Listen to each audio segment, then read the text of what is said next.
The wind rolls through the final half of the regular season and back to the Midwest as the series enters a pivotal run into playoff territory. The Windy City is the next challenge up for the taking as we welcome you to the virtual Chicagoland Speedway and the site of round 13 of the 4-Wide Racing Cup Series in Season 4.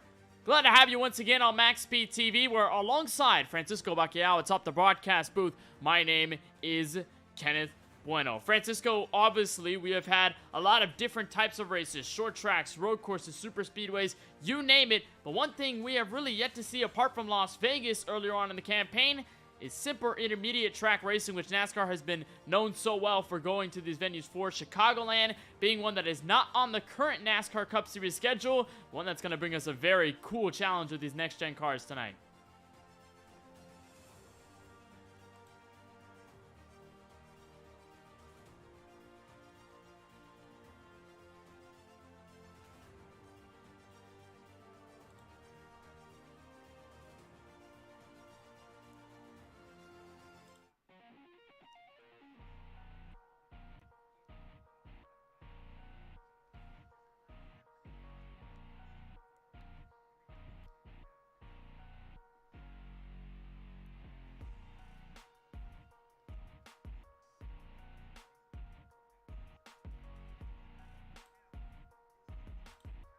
What you have to do at these racetracks, collect data, because it is the most important track that you're going to have to run on in the next 2 months or 3 months, essentially.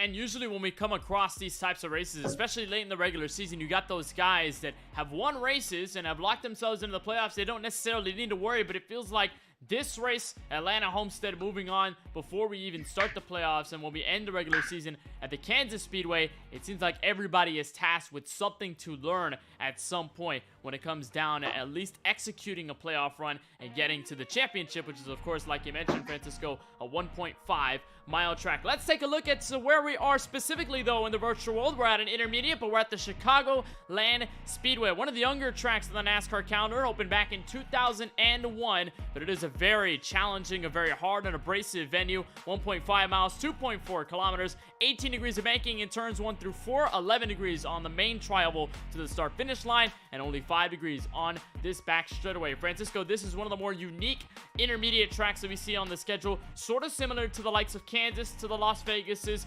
but it has a curved back straightaway, and this track surface is very, very bumpy and can easily eat your tires up and punish you if you make a mistake.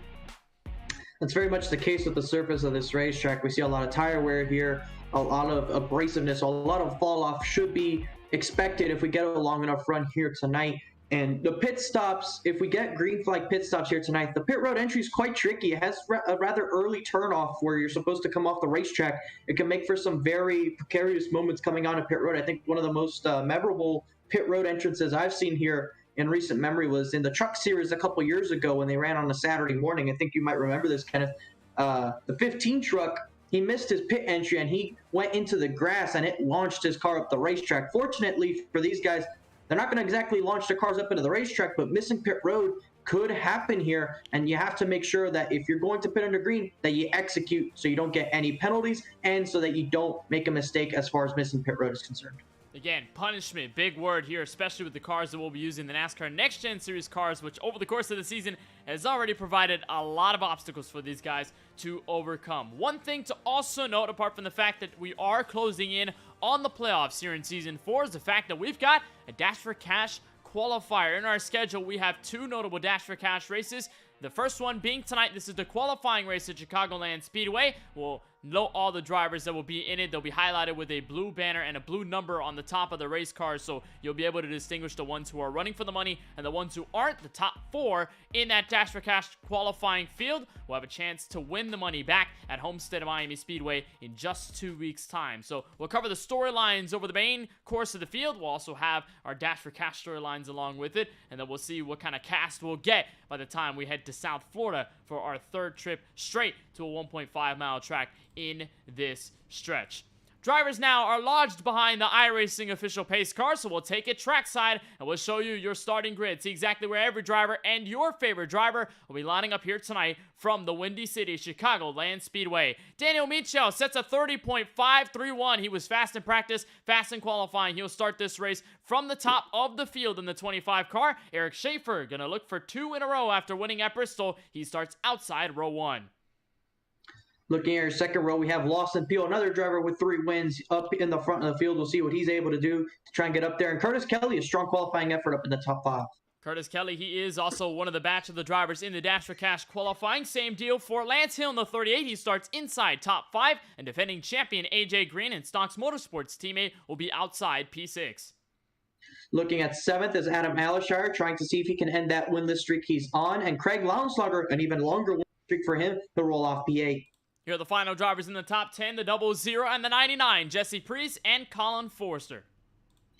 Nicholas Azuzzi will line up just outside of the top 10 in his 75 Ford Mustang. And the 16 of Matt Roberts, who had a troublesome week last week, trying to cover. And Matt Roberts also one of the Dash for Cash qualifying drivers. Same deal for the ones packed up in row number 7. Christopher Bishop in the 42 starts 13th, and Tyler Warner starts outside P14.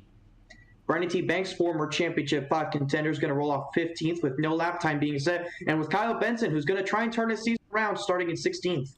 And obviously, these drivers behind you do see the dashes there, meaning they did not take time in qualifying. Tony Kivet, Michael Nubar, no exception. They line up row number 9.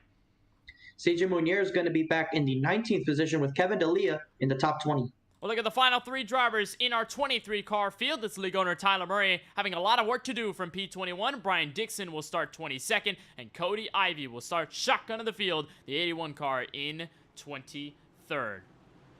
So everybody lined up and ready to go. We'll take 1 pace lap before we go green. It's going to be a 134 lap race here tonight for the virtual Chicagoland Speedway. We go a total of just over 200 miles, 321.6 kilometers here at this Joliet, Illinois venue. Let's take a look at the weather before we get started. It's a rather cool afternoon in Sim, surprisingly enough, considering we are approaching summertime in Chicago in Sim. 64 degrees Fahrenheit, in the air 72 degrees on the track surface, so it's going to be rather cool. You're going to have to watch for the wind as well, almost about 6 miles per hour to the northwest. Francisco, this track is very, very interesting in its own way. What do you expect from most of the field here tonight? Well, one thing's for sure, Kenneth, is that you look at the sun. The sun is starting to set here at Chicagoland, and we could be ending under the lights. I think the grip levels as the race goes on is going to rise, not by much when you've looked at that track temperature. It's already a rather cool day, but it's definitely going to increase the grip. We'll see what these guys are able to do as far as adjusting their driving styles to adapt to that. Another thing I've noticed, a lot of fog out there. It's high humidity. It's almost like if storms were going by the other day, it's going to fade into the night. We'll get clearer picture for that. But as the pace car makes that hard left turn, Eric Schaefer is going to lead the field of the green flag. He picks up from where he was a week ago, and we're under.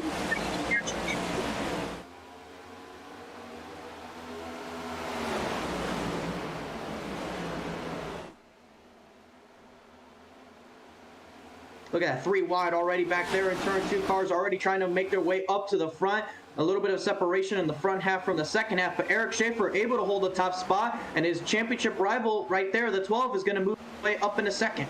That's California's Daniel Michel, but the front looks like almost 3 wide. Curtis Kelly got stuck in the middle. Bunch of drivers about fit on back, making moves in the opening lap of this race. You see AJ Green down there trying to fend against Curtis Kelly. There's Eric Schaefer there holding off the 13 and the 99. And one thing also to note, Francisco, about the Chicagoland Speedway, you've got options. You can go from the inside to the very top near the outside wall, and you can catch speed. A lot of drivers trying to experiment with that early on. I think one of the more memorable moments from using the top to gain some speed comes from that 2018 race, that infamous finish between the 2 Kyles. We saw Larson use that high side and really make up ground on your race leader. I don't know if you'll be able to go all the way up there here tonight, but the guys will definitely be able to move up the racetrack right about to that middle or even that 3rd line where you see that 38 running and try and make up some ground. You see Pugh actually has a good run, turns down on corner exit. He's going to get to the inside for the race lead. Here comes Lawson Peel down low, lap 3. Didn't take him long whatsoever, and Lawson Peel makes the bottom work in 3 and 4. New race leader, the Cobalt Chevrolet. He's going to get up to the race lead. And meanwhile, the guy who wants to be up there battling it with him right now is down in P6. He's behind that gaggle of cars. You see him right there, and he's got one of those blue banners. He's going to try and race to get into that dash for cash that'll be settled over at Homestead. But a lot of guys up in the front right now have a lot of those blue banners. So if you're looking for somebody that wants to be a part of the cash grab, look out for that blue banner. And if you're one of those top 4, you might earn yourself an opportunity to race for the big prize. As you see there, very loose goes the I believe that's going to be the 48 of AJ Green. Has a moment there, and he's going to get passed by a couple cars. He's going to lose a lot of spots, and that's one thing, Kenneth, that even though we have this new car with this package, you lose momentum, you're going to lose a lot of spots and a lot of time. That's definitely true. And you run on board with your defending champion, the Beef car. The 48 just behind his teammate, Colin Forster, in the 99. Had a bit of a hiccup there in the middle of the corner. We'll see if he can correct it this time around as of lap 5. And AJ Green currently sitting was before that little slip up in the top 4 for the Dash for Cash qualifier. Now he's fallen out of that regard because Craig Lunslugger has taken over. Curtis Kelly, Lance Hill, Lawson Peel among the group, also fighting for the cash prizes. So majority of the field mostly separated, and usually, Francisco, we've been accustomed to seeing a lot of the field packed in for the most part on the opening jump. But for most of these opening laps, up to lap 6, everybody has sort of settled into a rhythm, gone single file for the most part, and the whole field has really gapped along as Kyle Benson almost about lost the car in the middle of the corner. And I know it's been a while since we've been in a situation like this, Kenneth, but if you think back to Las Vegas, we saw something similar. We saw guys get spread out here when we do get green flag runs in. We get a couple laps in, and there is some separation. Perhaps we're not used to that too much, considering this is only the 2nd mile and a half of the season, but that's something that does happen now. We don't have that high downforce or low horsepower package anymore, so you do get a bit of field separation rather early in the run, and it comes down to tire management, trying to see what you can do as far as where you're going to put your car, what your plan of attack is. And considering that you don't have a draft package at this racetrack, which is basically full throttle, you're going to see the separation on occasion. And you also get less dirty air, as a matter of fact. That diffuser does actually turbulate some air behind the race car, but it does so less than that large spoiler that we're accustomed to seeing from 2019, obviously, to last year in the NASCAR Cup Series. So that lower spoiler is going to help mitigate the dirty air effect, and it could help clear up some drafting and maybe obviously help the handling of the race cars in the middle of the corner when they enter behind a driver. So this is one of the closest battles for position so far. AJ Green having that little slip, falling back now. He's trying to pick it back up on his teammate Colin Forster here, work to the inside in turns 1 and 2. Here's another side-by-side battle further within the top 15. There's Adam Alishar for Sox Motorsports and Brandon Banks to the inside, although Banks immediately going to duck behind and he'll stay in 15. Yeah, you know, to touch upon that dirty air base, you see Alishar with a wiggle there in the corner. You mentioned how it is less dirty air that is coming out of these cars, and that's very much true. You see right there where Banks is, it's probably not affecting him as much as it would a season ago. However, if you're right behind the 14, it's probably actually worse than what it was. The diffuser, it helps that dirty air situation once you get a bit back, but once you get right behind the guy, it's more condensed because it kind of funnels it down into a narrow passage. So as Alishar gets close to that 42, if he runs right behind him, the closer he is, it's actually worse than what it used to be. But from where he was a little bit before, it's actually not so bad. He actually makes a move as looks like Bishop made a mistake, and that might allow the 88 to pounce. You saw that 42 wiggle on and about at the exit of 3 and 4, so he's going to lose 1, maybe 2 or 3 spots out of this. Nicholas Rizzuti is the next on the block here, willing to take it away as the 42 tries to hold out hope at the very top. And now coming to the curve, back straightaway here at Chicagoland Speedway. So for the most part, a lot of the field have separated. A lot of them have settled into a groove, and it's Lawson Peel leading the charge here in the 12-car Lawson Peel. Of course, Las Vegas, we can't forget whatsoever his dominating performance there near the end. Lawson Peel able to take that win away amongst what was a really crazy race overall, Francisco. And it looks like this driver, the 12, is only picking up where he left off in these intermediates. You're exactly right about that. He was very fast at the intermediates, very fast at the big tracks overall, and we'll have to see if he's able to keep that speed up. You see a lot of movement going on back there with the 25 of Micho, and that goes back to what I was talking about, how the closer you get, the worse it actually gets, and that's usually true. But not as especially as apparent with this car. So if Michel gets up right close to that race leader, he's going to have to find a different line, or else it's going to make that car handle a lot worse. Usually if he's about half a second behind rather, it won't be that bad. He'll be able to ride there and maybe gets a little bit of a draft pull-up, but at some point he's going to have to try and find a different line to do something different than your race there. You see tight racing for that third spot. That's Lance Hill. Actually, for the fourth spot, that's Lance Hill and the 22 of Eric Schaefer, your pole sitter. See Hill's trying to run the outside, but I think Schaefer has done a decent job on his tires this opening run, and he's going to slide up in front of that 38, try and cover him off. He's going to get loose off the corner, and he's going to actually end up into the wall. Hard contact with the outside wall. He is locking it down. A lot of cars are coming by. This is going to be very dangerous, and the caution comes out. Caution comes out for the first time tonight on behalf of Eric Schaefer, who screeches to a halt on the back straightaway after contact there with the outside wall just got loose. It might have overcorrected. It looked like, for the most part, nobody else got into him, so it could have made matters worse if we had 2 or 3 cars pile up into it, but for the most part, it may just be a single car incident apart from maybe just a couple of hits. We'll take a look at the replay. And what I was going to note here, Francisco, was how high Lance Hill was rolling on that tri-oval, I guess, to mitigate the side draft that Eric Schaefer was trying to use on him to get position. Although sliding up the track, Schaefer went, and it looked like he had the position, but right there, catches the transition in the scene. The car steps out. Hill gets as close as possible without hitting the 22. And then Schaefer just comes to a halt, hops on the brakes, and does not let go, despite the whole field getting around clean, and he's the cause of our first yellow. Yeah, that's very unfortunate for Schaefer there. You see, when I saw him slide up off the corner, it wasn't so much the seam that I thought was a concern. It's the amount of wheel he'd have to put in to try and keep the lines perfect so he can stay in front of the hill and keep momentum. See right there, he starts drifting up. He cranked a little bit just before, and you see right there, the car starts breaking away, has to get loose, and corrects it into the outside wall. But I'm not a fan of this part, Kenneth, if I'm being honest. That's very dangerous right here. Stopping on the racetrack with oncoming cars. We saw 2 or 3 have very close calls with him, so a little bit of a heads-up play by the 22. Maybe next time, hopefully he doesn't have one, but you don't want to be stopping on the racetrack if there's no reason to be, because you might get a car or 2 involved that in a very dangerous spot like that, being up against the outside wall. It's very tough there for Schaefer as he comes to a halt. Look at this, 4 wide out of pit road amongst the top 10. So that's interesting to see right off the replay. It's Lawson Peel, though, who wins the race off of pit road. Nice jump from Curtis Kelly, who gets a 5.8-second stop. A lot of these guys looking only for fuel, not many electing for tires in the opening 16. So Curtis Kelly goes +1. Daniel Michel will fall to 3rd. As a result, Eric Schaefer, meanwhile, has ditched it onto pit road. It looks like he is going to stay there to hold out, hope to hold some of the damage there. Not going to burn the fast repair off enough.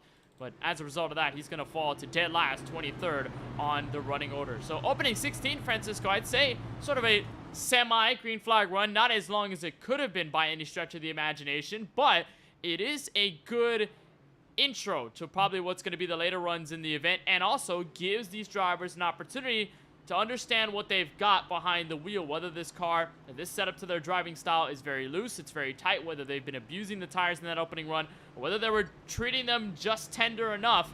It's a good notebook to have by the time you get later on. So, I mean, this opening run, not as long as it could have been, but it is still beneficial at the end of the day.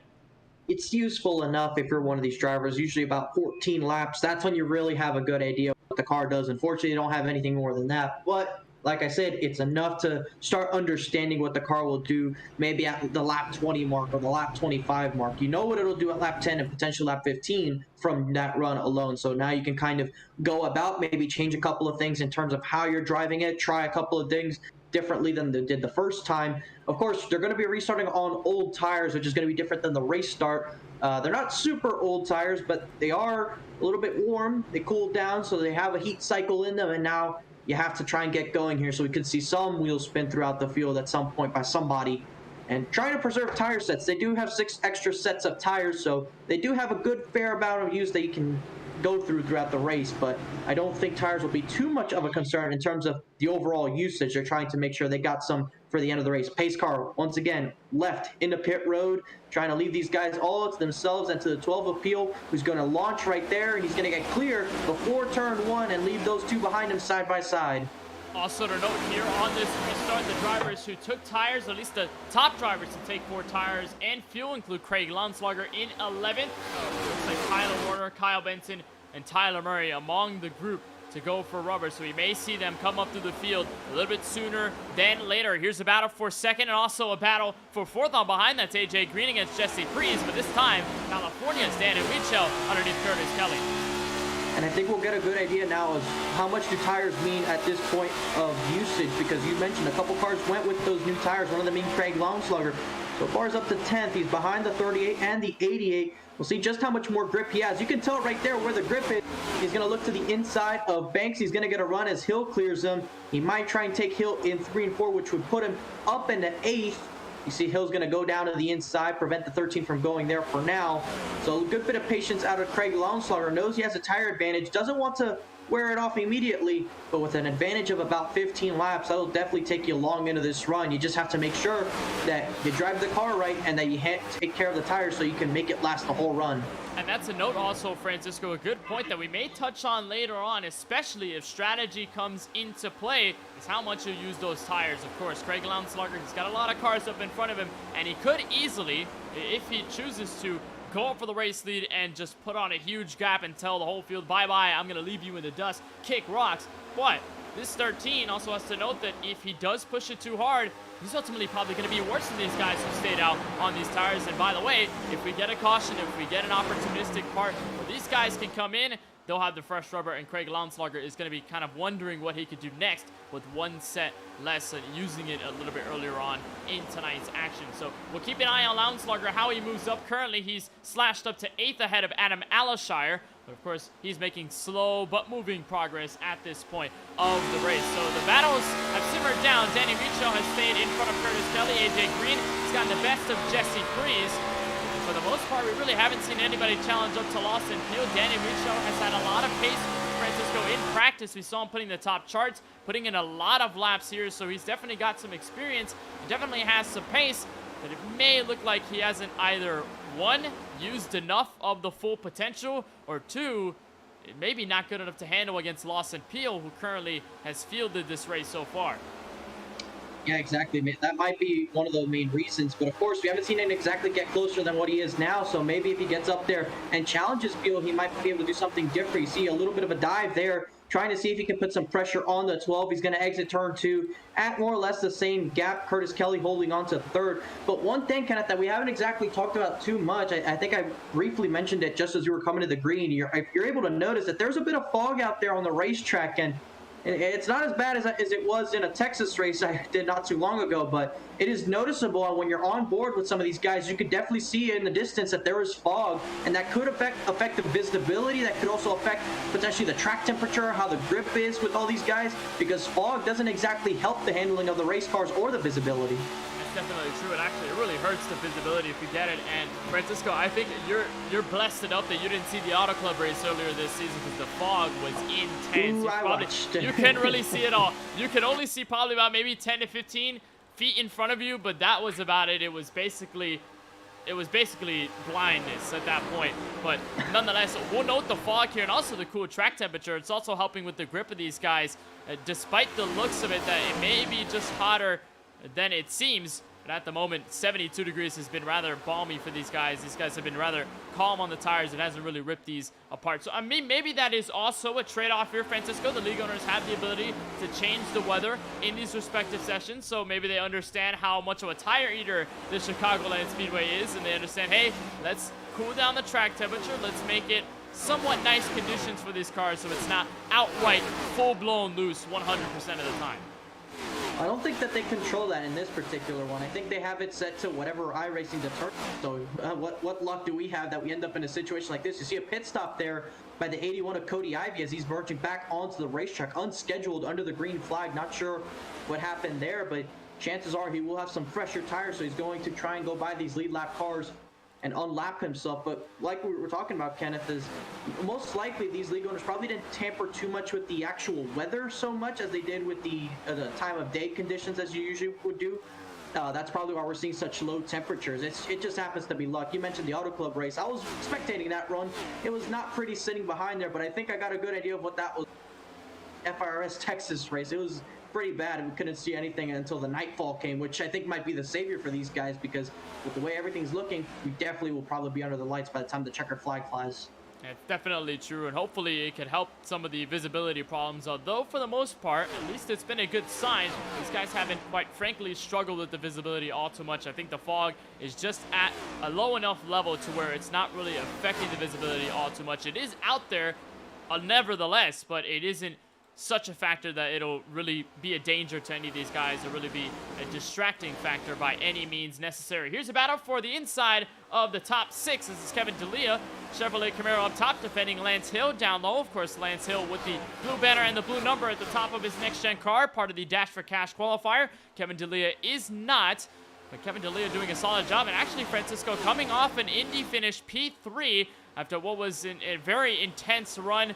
Kevin D'Elia has been doing well with these next-gen cars, and he's sort of been a silent killer. We haven't seen him be a victor. We haven't seen him go to victory lane by any means, but he has put up solid finishes. He has put up solid runs, and that could be consistent enough to get him into the playoffs and put himself probably as a pillar into a playoff fight that may be up in the air for the entire duration of it. Yeah, one of the important things about making the playoffs when it comes to any league is that you don't have to do it all in one race, right? If you're there most of the time, all you have to do is do enough, possibly run top 10 in most events, and if you run into as little issues as possible, chances are you'll be up there in the points just due to the consistency. And I think that's Michel slow on the racetrack right there on the apron, wasn't it? I believe so. Actually, no, not Michel on the racetrack. So it might have been someone else, somewhat of a similar color. We'll try and identify who that might have been. It looks to be Brian Dixon, so he comes to a slow. He is 4 laps down on the racetrack, 23rd, and he has come in for, I believe, an unscheduled pit stop. Some slight damage on his Camaro, but he's going to roll through pit lane. We'll see if he ends up coming to a stop. It just looks like a pass-through, maybe for this 03 of Brian Dixon, so not a good start if you're this race car right now. Oh, Michel's going on the leader. Cody Ivy is not the only one 1 lap down at the moment. So battle for the lead, already on par. Here's Michel on the outside of Lawson Pugh. Here comes Curtis Kelly, and Daniel Michel takes the lead back after starting from pole. He had an issue off of turn 4 and exited very low on the racetrack, and Michel got a run and was able to go up there and pass for the lead. And now the 25 is back in the front. We'll see what he's able to do now with the clean air. And apologize to everyone who mistakenly made that mistake on the 25 going slow. It's just that just goes to show it's kind of hard to see the paint schemes with the fog. You know, I don't even think it's a problem for them. I think it's more of a problem for us. The fog is just too bad. We have far shot cameras, and these guys just have their first-person POV. So maybe it's just us. Maybe it's a curse to us for jinxing them too much. Who knows? I'm not entirely sure. But Daniel Michel holding on to the lead, so a solid charge up. And I'm guessing the answer, Francisco, was my point number 1, that he hadn't used his full potential, and he was just waiting to unleash it at the very right time, and has pulled the trigger at the right moment. Lap 33, he's in the race lead.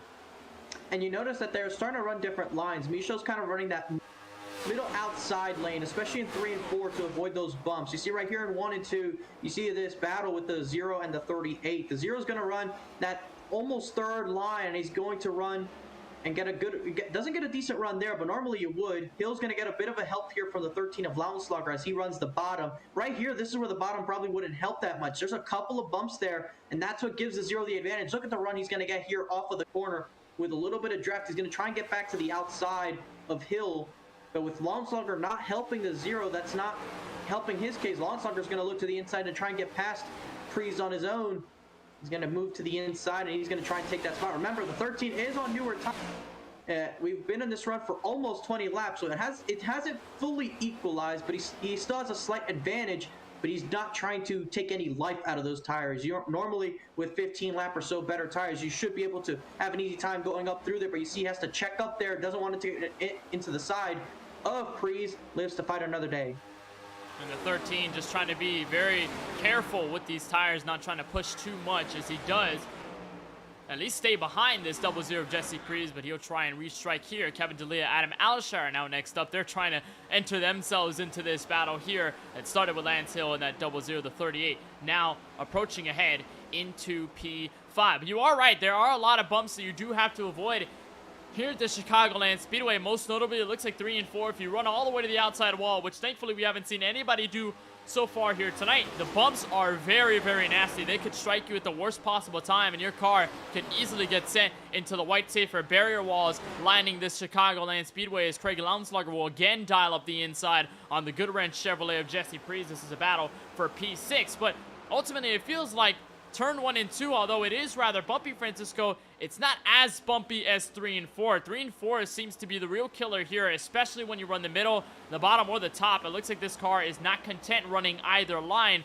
I did some practice laps a little bit earlier while these guys were practicing out on the track before we went live here on MaxSpeedTV, and it is way squirrelier in 3 and 4 than it is in 1 and 2. It feels like 1 and 2 a lot more stable until you start to move up the transitions, but 3 and 4 is just almost unbearable to try and master that with having a lot of throttle input on it. It is just so tough to manage.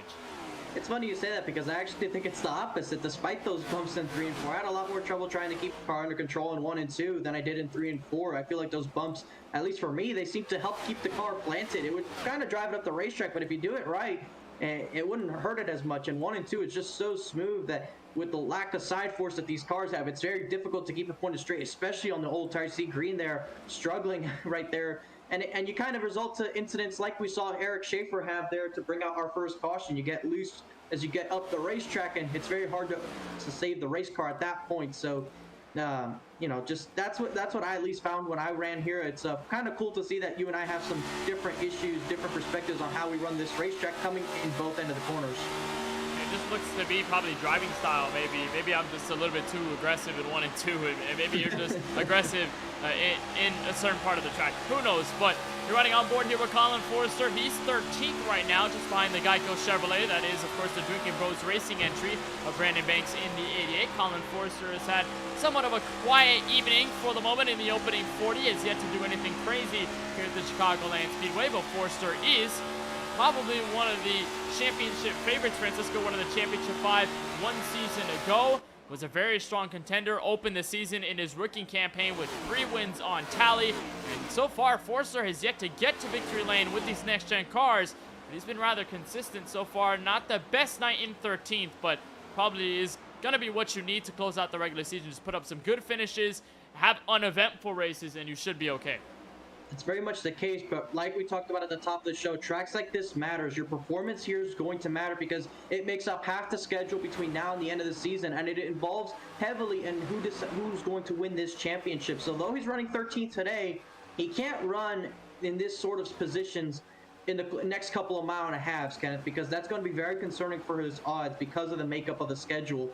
And you know, another thing that we saw when we were on board there, he won the race yesterday in the ARCA series, though one thing he didn't have to face when racing that ARCA race last night was that it was all under the lights. One thing everybody's going to have to go through in the next 50 or so laps is that they're going to have to face that sun glare as the sun starts to set. It's kind of behind the grandstands a little bit, but more so in turn 3, you'll really have to face that sun glare, and it could definitely affect the visibility as this race progresses before it inevitably reaches the horizon.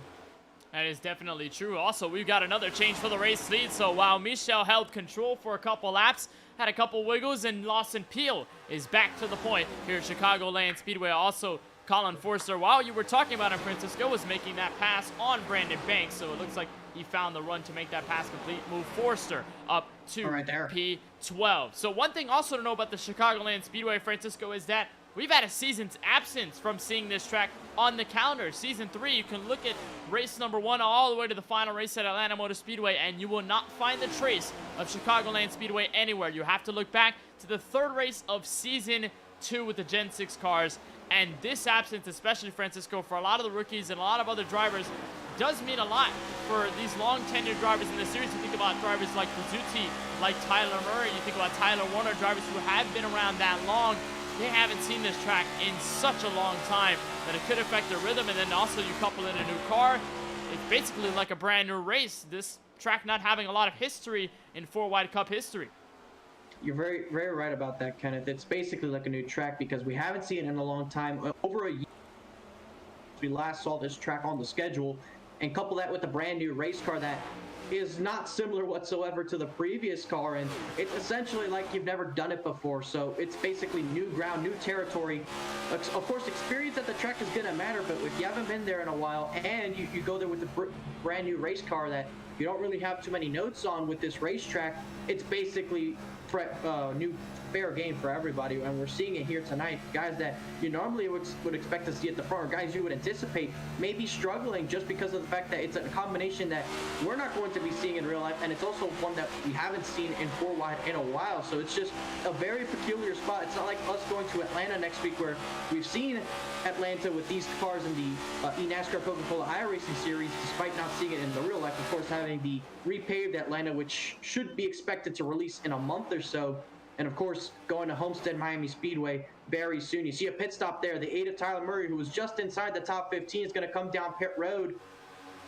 It looks like it might be scheduled, Kenneth, and maybe trying to split this race up. He's in a window where he can go on 2 stops as a car in the outside wall just behind him, but it looks as though he's going to try and pit once more, probably close to lap 90, and that should put him good to go in terms of fuel to the end of the race.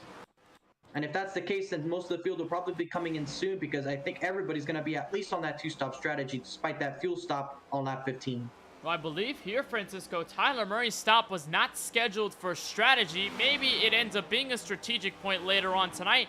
We can tell here just a couple laps before he went down to enter pit road, his car was ailing, a lot of right side damage. That was just in front of Nicholas Vizzuti. And also to note, Tyler Murray has gone a couple laps down on track. He is 2 laps down in 20 seconds. So I think there was a tipping point here as to whether he got loose, hit the outside of wall, or just thought, I cannot drive this car anymore. I have to ship it to pit road. And I think that was the case. Francisco just understood that this car was not really holding itself up well, and then decided to go straight to the pit lane.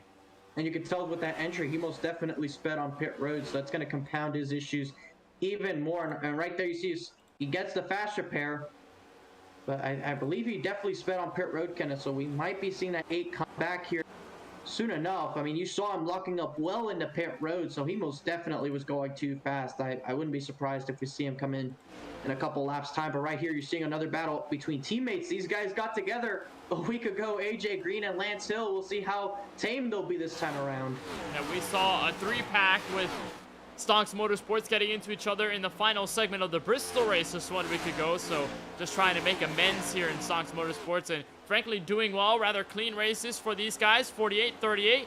You see AJ Green now slip just ahead in turn 3 for Lance Hill. Tries to manage another attack here. They'll get around the lap car of Cody Ivey. Will make it slightly 3 wide for a moment. Very tight out of turn 4. But they'll be okay. They'll maintain, and they'll live to see another lap as Lance Hill maintains still on the inside. Rather persistent, although he's going to tuck back into turn 1. And as that's happening, it looks as though Eric Schaefer is unlapping himself. Made a pit stop as we have smoke. Somebody spun into the infield in front of your leaders, Kenneth. It looks like somebody might have been around. We'll take a look as to who it might have been in the case, and it has to be a driver who is at mercy of being lapped. I think Tyler Murray, as he's very slow on the apron. He'll let a majority of the leaders by. And it's just everybody going to pack in. There's Cody Ivey, also a lap car. Cody Ivey is ahead by a lap on Murray here, 21st on the racetrack. So Murray just in a deep pocket of trouble right now, and it is not going to help the pockets either, as it looks like, at least in the opening 53, it's not appearing to be the trip to the Dash for Cash finale at Homestead Miami Speedway in a couple of weeks' time. Yeah, it's unfortunate that that's not working out for him. And yeah, you feel for Tyler Murray, because I think last season's race, he held that spot at Homestead in the closing laps by a good enough margin, and all of a sudden in the last 5 to 10 laps, it fell apart for him, and he ended up just outside of that positions gap that he needed to be in to be able to fight for the Dash for Cash over at Kansas. So not the comeback he was hoping to make. He wanted to be a part of it this time around. Unfortunately for him, it doesn't look like it's going to be heading in that direction. Very tough for Tyler Murray. Also tough for the likes of Cody Ivey and Eric Schaefer. Also Brian Dixon. A lot of these guys are rather strong starts and just trying to be consistent to begin. And just the problems have arisen quickly for those guys, especially for the likes of Schaefer, who was involved in that first caution, has been our only caution so far. And then Tyler Murray, who made that unscheduled pit stop and elected to use his fast repair. Here's a battle for 7th in the top 10. We've mentioned a lot of separation, but at least somewhat, Francisco, we're seeing some comers and goers. Adam Alashar being one of the comers right now. At least sounds very weird that I'm saying it like that, but he is a driver moving up to the field, at least keeping himself here, but he's going to get very loose in 3 and 4. He's going to manage to hold that car up, but Jesse Freeze is going to have an opportunity to attack. I think he'll probably want to go back to the top after that one. We saw him running the outside portion there, and he's right there, Kenneth. If you notice, he's running higher than anyone I've seen. He's starting to move up almost into that top lane, the one where you're used to seeing guys rip the wall, and he's moved up there, and he's going to get boxed in right here between Schaefer and the 8. He's going to squeeze it in the middle, 3 wide. Of course, Schaefer pitted not too long ago. The 8 recently came down pit road despite his mishap, so a lot of issues right there. And actually, I don't think Schaefer pitted. I think he's actually just gone a lap down on pace. Remember that damage he has. So now the race actually not playing out in his favor, but Alshire running a different line. We haven't seen this line all race up until now, and you see the Zero thought about it for a second there, but it's really working for him. He's able to make 1 and 2 work on that outside lane, probably a lane off the wall, if you will. And then here in 3 and 4, that one time before he got loose, ran on the bottom, but he's going to replicate that in 3, just runs a lane off the wall, but he actually diamonds it a little bit, turns down to the middle, exits back on the wall, and he's making some good time with it. We'll see if that's somebody that some of these drivers pick up on. We'll see what they plan on doing for the next couple laps. And, you know, an update on Craig Lownsonger. He's actually caught to the back of AJ Green and battling for this 5th position soon. You see a couple of cars up there. Curtis Kelly, Lance Hill, they're battling. This is all for the 3rd position right there. So these 4 cars battling for a top spot in the top 3. You know, those 4 cars battling for the only spot in the top 3, and all 4 of them right here are Blue Banner race cars. So all of them in contention for the dash for cash, as Tyler Murray went for a little slip out of turn 4. He'll be able to collect the car on the apron. We'll let everybody by. Looks like Jesse Priest has found a way around Adam Alashar. Also couple that with Kevin D'Elia. So although the top would have been working for the 14, maybe there was just a slight mistake, made that slip up, and it allowed the 53 and the 00 to take 7th and 8th respectively on the racetrack. And it looks like Adam Alashar here, Francisco, using the top line, but again in 3 and 4, the byproduct of understanding how nasty that bump is in the middle of the corner when you're running the very outside of the outside wall. It's very tough to manage that when your car starts to plow understeer once you hit that bump and it chases for the safer barrier up there. So Adam Alashar trying to do something different here, and also with the fact that the track temperature hasn't really warmed up all too much. It could also help with the fact that he's just got extra grip up there and just making some experimentation here in the opening half of the race. We've got pit stops here. Of course, you're right, Francisco. It's a little late of an entry for your leader, and that's a change for the lead. Could it be door to door for the lead on pit road? The whole top 5's in, and we have one missing pit road. It's the Zero Freeze. He did exactly what I meant pre-race. He's going through the grass.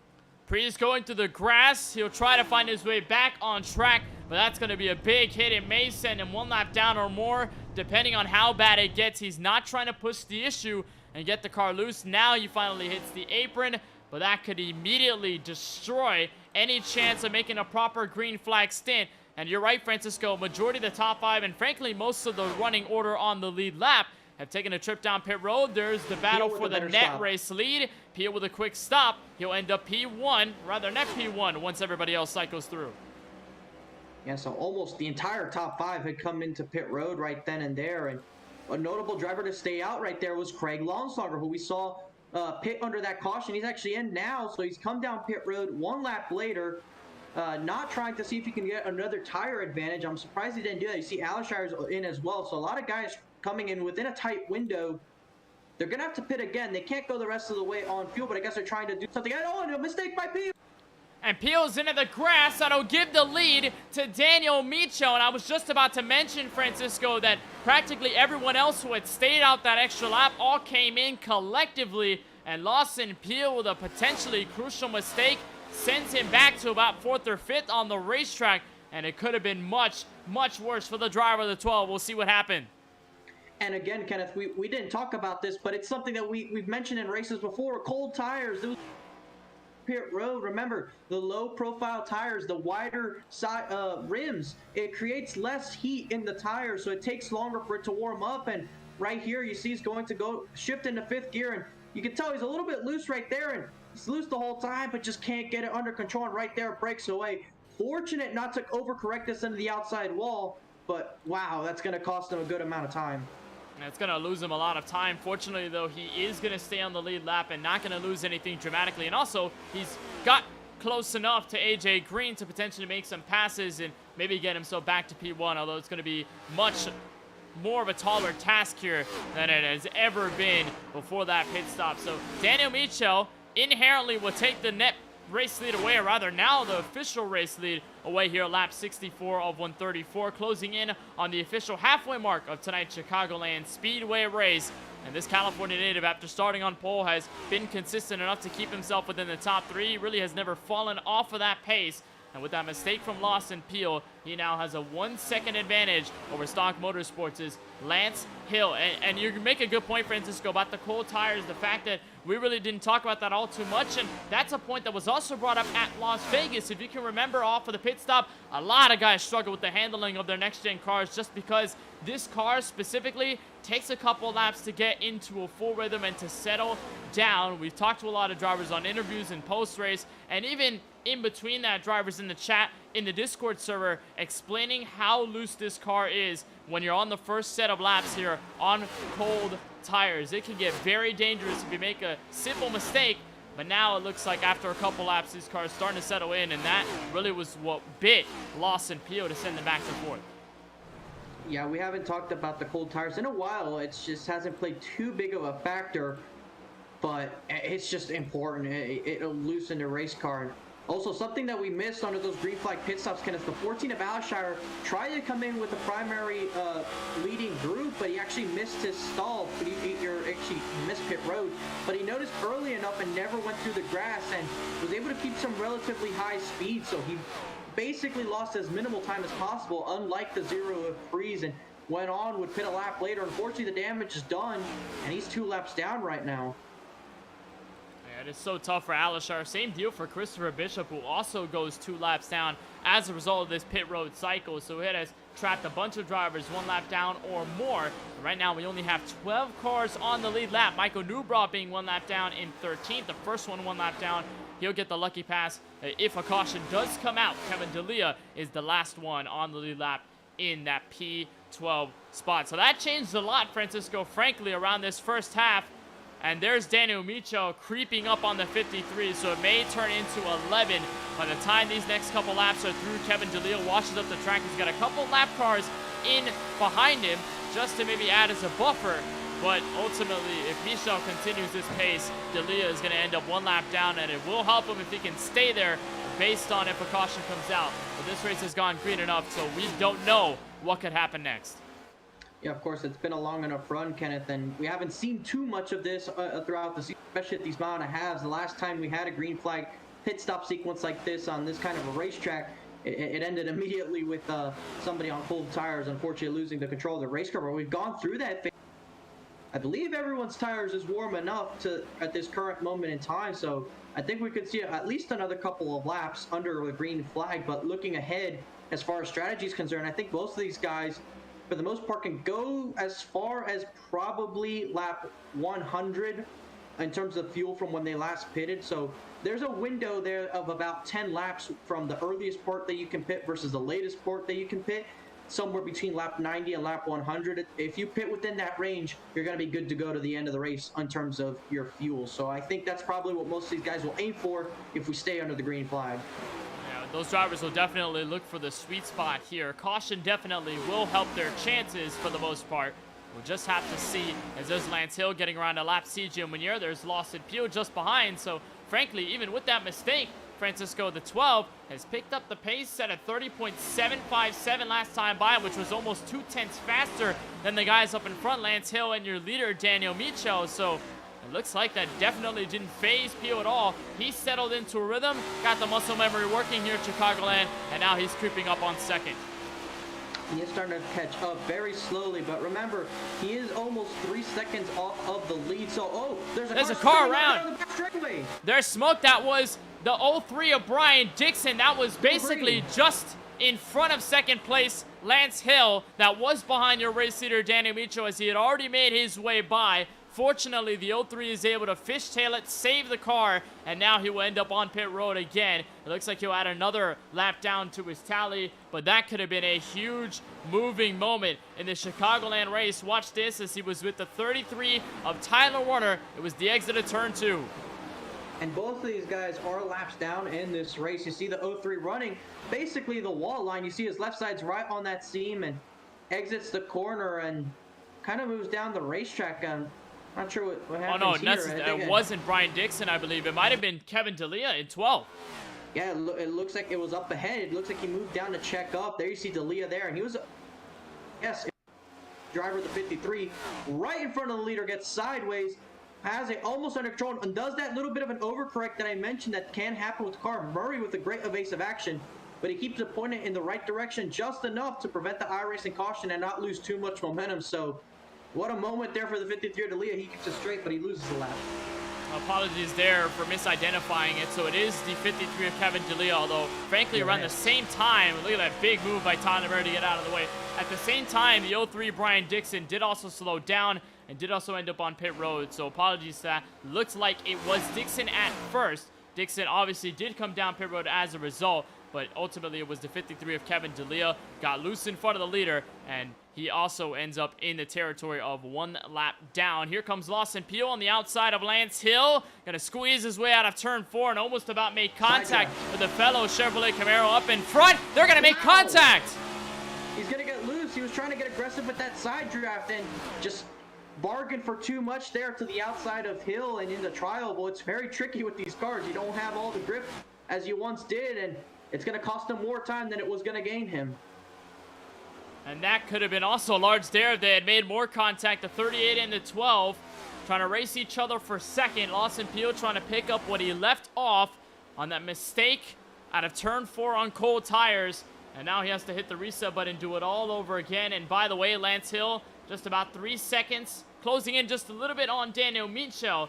But it is still a rather large gap to the 25-year race leader who commands Chicagoland for the moment here at lap 77 of 134. As we're already halfway through the Chicagoland race in round 13 of the 4-Wide Racing Cup Series, we'll take a look at our race summary. Currently, as of now, 58 laps remain. We'll tick down to the line 57. This time through, we've only had one caution on behalf of Eric Schaefer in the 22, who got loose, hit the outside wall in the back straightaway, came to a halt, and locked the brakes up. That's what caused our first yellow. So far, we've been green ever since. We've had a total of 3 caution laps. We've had a total also of 5 lead changes. That's a race summary so far here tonight from the Windy City.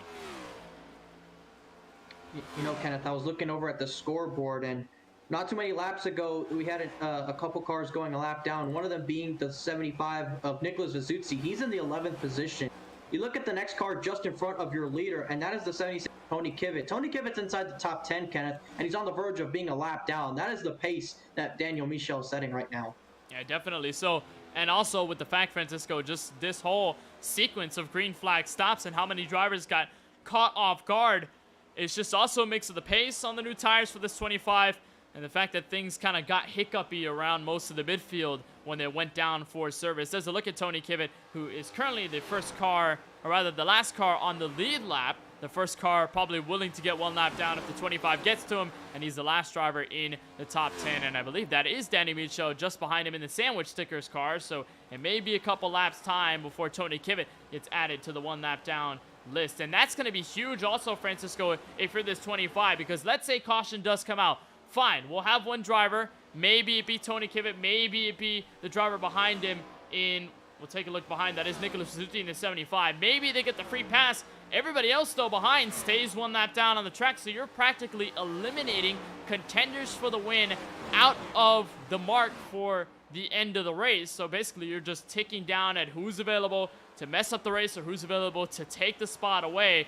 Michel is effectively creating some elimination work for the rest of the field, and it's only going to help his case if he can get further in the top 10 and also lap them too. It's very crucial, and it plays a huge factor in terms of how many cars do you lap in terms of on speed, and then at what point does it come down to strategy and you're able to lap a certain amount of cars and you get lucky with a caution, right? I was fortunate enough in one race where I was leading a couple of laps there, and I waited until everybody pitted before I was going to come down pit road. And the lap I decided I was going to pit on the back straightaway, the caution flag comes out. And fortunately for me and my strategy, everybody else was a lap down. So I was able to come down pit road, get new tires. Only one other car on the lead lap being with the free pass. We went green after that. And of course, with the other cars being either a lap down or taking the wave around with slightly older tires, I was able to pull away and able to win that race. But that's the kind of strategy that you can employ. It's just very risky because you don't know if the caution's going out. You don't know if it's going to hurt your chances if you do have to end up making that green flag pit stop. It's just kind of a throw in the air, really. You don't know if it's going to work, but if you're somebody that tries to go for the win, who wants to win this race, that might be a strategy you might try, especially if you have nothing to lose, like this 12 of Peel at this point.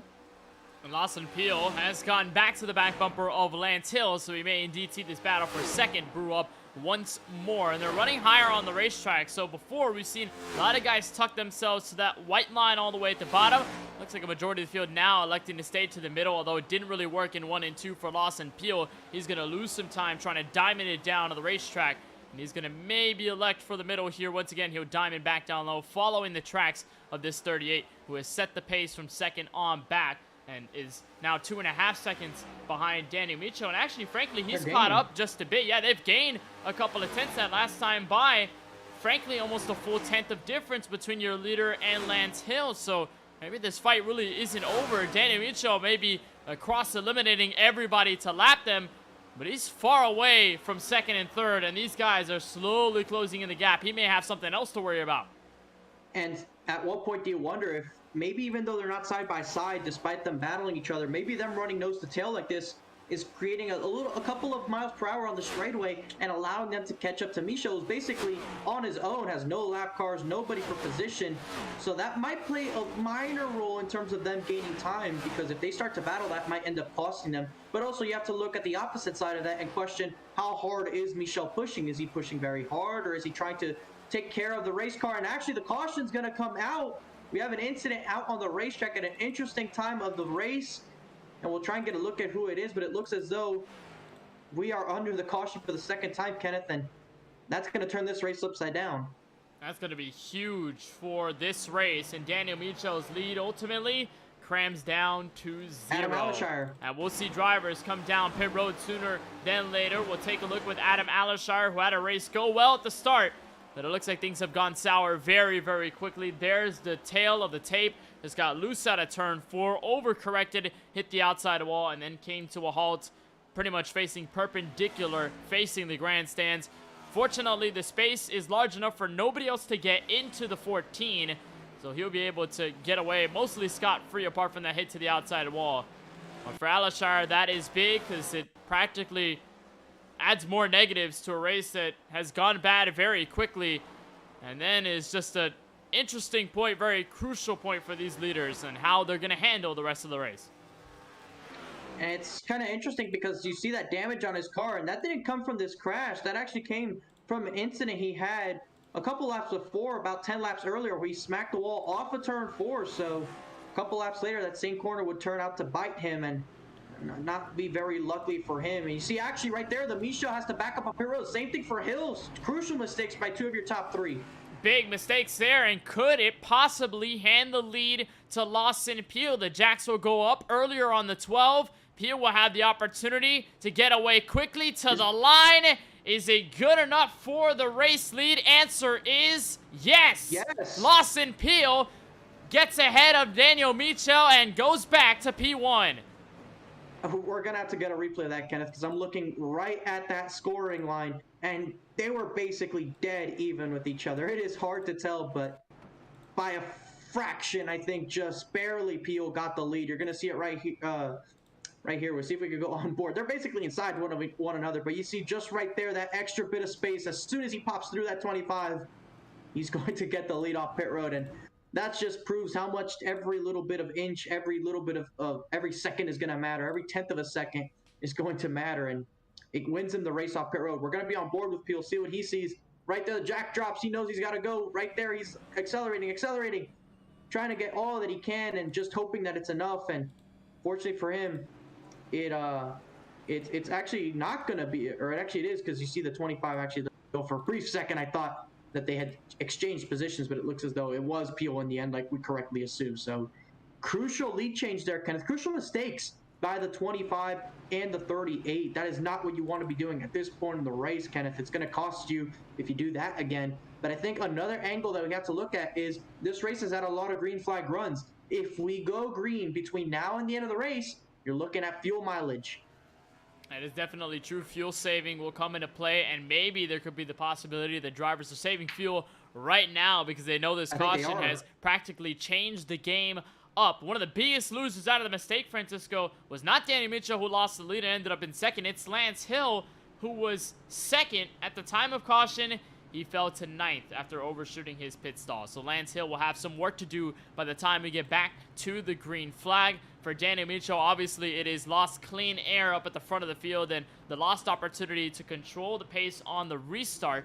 Although it is obviously could get much worse for the 25 if he had made a larger mistake. Fortunately, it's only second for him, and he'll still start on the front row alongside that number 12. So update on the Dash for Cash. Of course, Lawson Peel with the blue banner. He is the leader of the Dash for Cash qualifying list. So if he stays where he is by the end of this race, he'll qualify for the money cash prize at Homestead Miami Speedway. Next driver in line is AJ Green, and then follows through Craig Lounslager, who sits 5th, and then Curtis Kelly, I think behind him right in P6, just got ahead of the 88 Brandon T. Banks. So those 4 drivers are eligible for the cash prize at Homestead Miami Speedway currently, although of course only 90 laps in, still 44 laps to go. We've got a lot of stories to tell by the time this one ends. And actually, Lawson Peel has some front end damage, didn't get that diagnosed on pit road, of course, to try and edge away from the 25.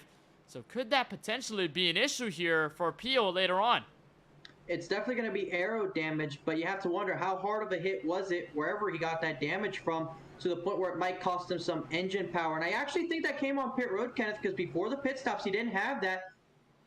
And indeed it was. He actually ran into Hill under the pit stops just as they were coming into the pit stalls. It looks like an issue similar to what we saw many years ago, not too long ago actually, between Cole Williams and Blaze McKinney in a infamous Homestead Miami Championship race. Similar situation. The pit stall of the car in front was just ahead. Pio gets into the back of him, and that's going to cost him. That's definitely going to hurt his performance, but we'll see how it matters in the long run. Green flag as many cars take the wave around, and you see just a couple of cars up on the lead lap, but we'll see. Do we go green, and do we get our fuel mileage race? We'll just have to see, but guess who's in the game now? Colin Forster is now within the top 3. Here he is battling against his teammate, AJ Green. He's going to have enough to clear, and here comes Daniel Micho to the inside for the race lead. And I think right there you saw an example of just how big his issue is. And Peel's going to get loose, but you saw him at the end of the straightaway. He just was very vulnerable to the 25. You see he's trying to hold on as best as he can, but unfortunately right there, just an example, losing too much on the straightaways. If we get another caution, you can bet Peel's going to use his fast repair. And AJ Green's going to get down. He's going to lead Dash for Cash for a moment, although they're going to stay side by side. Peel will chase it down the track hard into the inside wall. He's going to slide back up to the surface, and he will barely keep it away from the racing surface. He'll edge to basically a crawl, but we will stay green.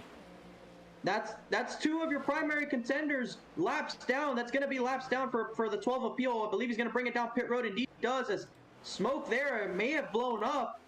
So, Kenneth, that just busts this race wide open. You have Daniel Michel in the lead of the race. There's contact between teammates. Green in the wall with contact with Forster. Here comes Craig Lounslager now for 3rd. Craig Lounslager also now, this time, going to go inside for the Dash for Cash qualifying lead. And the 48 will lose the car in a 3 and 4. And everyone's out of shape as Daniel Michel runs away to about a 2nd of a lead. And we're 3 wide back for 7th or so with Kyle Benson, Curtis Kelly, and Brandon T. Banks. Everyone is starting to go for it. There's an extra Dash for Cash spot. As unfortunately, Peel's not going to be able to take it. But you see a couple of cars. There's Green's loose. He's going to overcorrect it up into the racetrack in front of Brandon T. Banks. Caution is out. And Tyler Warner smacks into it. Caution will wave for the 3rd time this evening. And it's a front runner this time. AJ Green, who loses it out of turn 2. And Brandon Banks with nowhere to go to escape it. And huge damage to the 3 Camaros. You see the rear end torn off of the 48. For Brandon Banks, he escapes with heavy front end damage. Maybe motor damage along with that as well. And Tyler Warner with a torn up Camaro as he parks it to an absolute stall on the back straightaway apron. Yeah, it's just very tough there. He sees a lot of engine smoke there for the 33. That's not going to be the night he wanted. He's not going to be able to make the Dash for Cash tonight, but we'll get a look here and see what happened. I saw AJ Green getting loose, and one thing with this car is that, with this track at least, is that if you get loose once, those tires are going to overheat enough and overcorrects the car, unfortunately, into the path of Banks, and Warner had nowhere to go.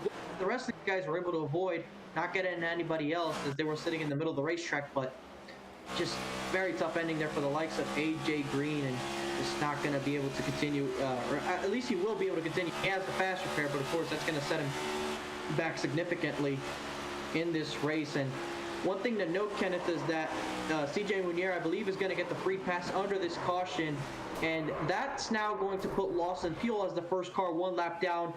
So if we get another caution later on in this race, it could just put Lawson Peel back on the lead lap. So don't rule out the 12. If we get a yellow flag once more, that's all he needs. There's a look at AJ Green, who just deployed the fast repair. Looks like it's going to be the same story for Nicholas Vizzuti, Brandon Banks, all of them holding on to it. Eric Schaefer looks like he also got a fast repair here, this time on pit road. So this may be the best time for all those guys with damage to get a fresh car on their hands and be able to work through the rest of the race. But you make a good point, Francisco, that CJ Munier ultimately will be the lucky pass position. I believe, if anything, isn't scratched off with the case of Matt Roberts here in the 16, as he's going to be on pit road. So it may indeed just be the 89 who gets around. Lawson Peel, there he is, also 1 lap down. He also got his fast repair, so like a majority of the field, he's got a fresh car on tap for the next segment, the last segment, ultimately, of this Chicagoland race. So that was a dramatic set of laps on the restart, Francisco. You had Lawson Peel running for the lead as Danny Mitchell went underneath. Almost lost the car. It was a hiccup, but it wasn't too much of a biggie as Colin Forster went by. And then came the move off turn 2 where he lost the car, hit the inside wall hard, lost all the track position. And then just a couple laps later, AJ Green ends up in trouble, and we have a caution again. Looks like it's all starting to kick off. We had that long run, and you know what they say, Kenneth, cautions breed cautions, and we'll see if that ends up being true. Usually if you get 2 like this, you might get another one. So I don't know. It might be a hectic finish, but an important thing that I do want to mention, just in case, so that it stays on the record, if we do go green between now and the end of the race, everybody who came the road is good to make it for sure. Those that did not pit are still a little bit questionable. They are saving fuel. I'm on board with the 25 of Misha, and he is clutching it sporadically, I might say. But he is trying to save some fuel. You say that just clutches it, lets it go almost immediately, goes right back on the clutch. An interesting tactic. Usually you accelerate a little bit and you let it coast for a couple of seconds and you go back on it. So interesting method here by the 25 to try and save some fuel. But he has to save any bit he can, because it could be just enough to get to the line, especially considering he has the track position. And it would mean big things for this 25 if he could get to the victory lane. An entrant from the MPI Cup Series, which has some 4-wide Cup Series runners in it. Lawson Peel, Austin Reedy, a couple of those drivers. I believe Kyle Benson also have tried out for that series. Danny Micho is a rookie in Season 4, and he's had some highlights with this car. He's had some very solid moments in this series. But one thing he's yet to lock up is a win. And to do that in his rookie campaign, with the likes of all these drivers, Colin Forster, a previous Championship 5 driver, Lownslugger, a previous winner, Lance Hill, a winner this season already, Kyle Benson, a previous Championship 5 driver, Curtis Kelly was also shown a lot of shimmer here this season. It could be a big statement for the California native to take this Sandwich Stickers Camaro into victory lane. So we're just about to cross the final 35 laps of the Chicagoland race in round 13. Daniel Micho is your race leader, followed by Colin Forster up top in row 1. Craig Lownslugger, Lance Hill is the last one in the top 5. And then you have Curtis Kelly, Kevin D'Elia, Eric Schaefer, Nicholas Vizzuti to your top 10. Also, what a story for Eric Schaefer, who caused the first caution tonight. He's back up tonight with a chance to charge for the race lead if anything happens near the end. Who knows? We've seen a lot of front runners get loose. Will any problems arise this time? We'll just have to find out. Pace car makes the left down to pit road. Daniel Micho quick and away to the starting line. We're back under green from the Windy City. We'll see if those teammates on the outside work well enough together to try and get up there and challenge the 25 of Michelle. Hill's going to lose out to the 13 of Lownslugger, so move the 13 up to 3rd. You see a lot of cars going up the racetrack further in the back, but Lownslugger clears for 3rd. He's going to have a bit of drafting help from the 30 of Hill. There you see more cars side by side. Hill's going to actually move to the bottom. That's Curtis Kelly, who's going to chuck it in behind the It's going to be the 10 of Kyle Benson, who's moved his way up into the top 5. But Michel already with a good restart, but Forster is trying to close in the gap as the lights are getting ready to turn on. Definitely so. We've seen a lot of drivers use the outside lane. Colin Forster, no exception here in 1 and 2. Bit of a bobble out of both cars in first and second. The gap will grow for just a smidge. It'll maintain stagnant at about 2 to 3/10 of a second. Meanwhile, they're pretty much in a dogfight for about 4th on back as Lance Hill gets loose underneath Kyle Benson. Fortunately, he's going to be able to save it. That's -2. Curtis Kelly will swoop by. It's cold tires, Kenneth. They had a heat cycle, but they cooled back down. And look at that, almost 4 wide in the tri-oval. And I think the theme with the tires here, if we're taking Hill sponsor for a cow, is that the tires at first they're sour, then they're sweet. You have to take care of them. Once you get into a long enough run, they're in their sweet area. And AJ Green has stepped back up to 11th. Here he is underneath Tony Kimmett. He got his faster pair on pit road. Same deal for Lawson Peel. Of course, Lawson Peel is at the moment 1 lap down on track, so it will not matter. We got a car into the grass for the moment, and it's Kyle Benson in trouble. Benson, unfortunately, around, he's through the grass, stranded. This is a track with a lot of grass area there in the tri-oval, more than most racetracks, so it does take you a good bit to actually merge there. And you see he's going to get looped off at 4. We'll get a little bit of a view from earlier to see exactly what happened. I think right here on the bumps, just starts getting loose, has to chase it up the racetrack, and just too much wheel into it. And again, fortunate not to overcorrect it, but it's going to cost him time sliding through this grass. And of course, even though he has that spin, because he's out of the racing surface, iRacing doesn't constitute that as a caution. So move Benson down to 16th, last car on the lead lap, but it's going to be a tough recovery. He's going to need a caution to try and gain some more positions, as most of the field is starting to get a little bit of separation under its belt, trying to see if they can pull away. And like I said, if we do get a long enough run, that fuel situation is going to play a huge role. And to note with that incident on Kyle Benson's behalf in 3 and 4, that looked to be the same transition that bit Lawson Peel on cold tires just after green flag pit stop. So you want to avoid that part of the track where you're sliding in between the first and second seam, because it's really taken some competitors for a wild ride, and some of the best with Benson and Lawson Peel added to that hit list. So with those little mishaps by some of the field, a lot of separation has induced mostly within this top 10. Here's a slight battle for P7 on the track. Brandon Banks, who's going to get loose on his own right in 3 and 4 around the same marker. And here comes Jesse Priest to the outside. He's not going to be able to complete. Now here comes AJ Green, and Green charging immediately to get all those positions back as he'll dive underneath in turn 1 for 7.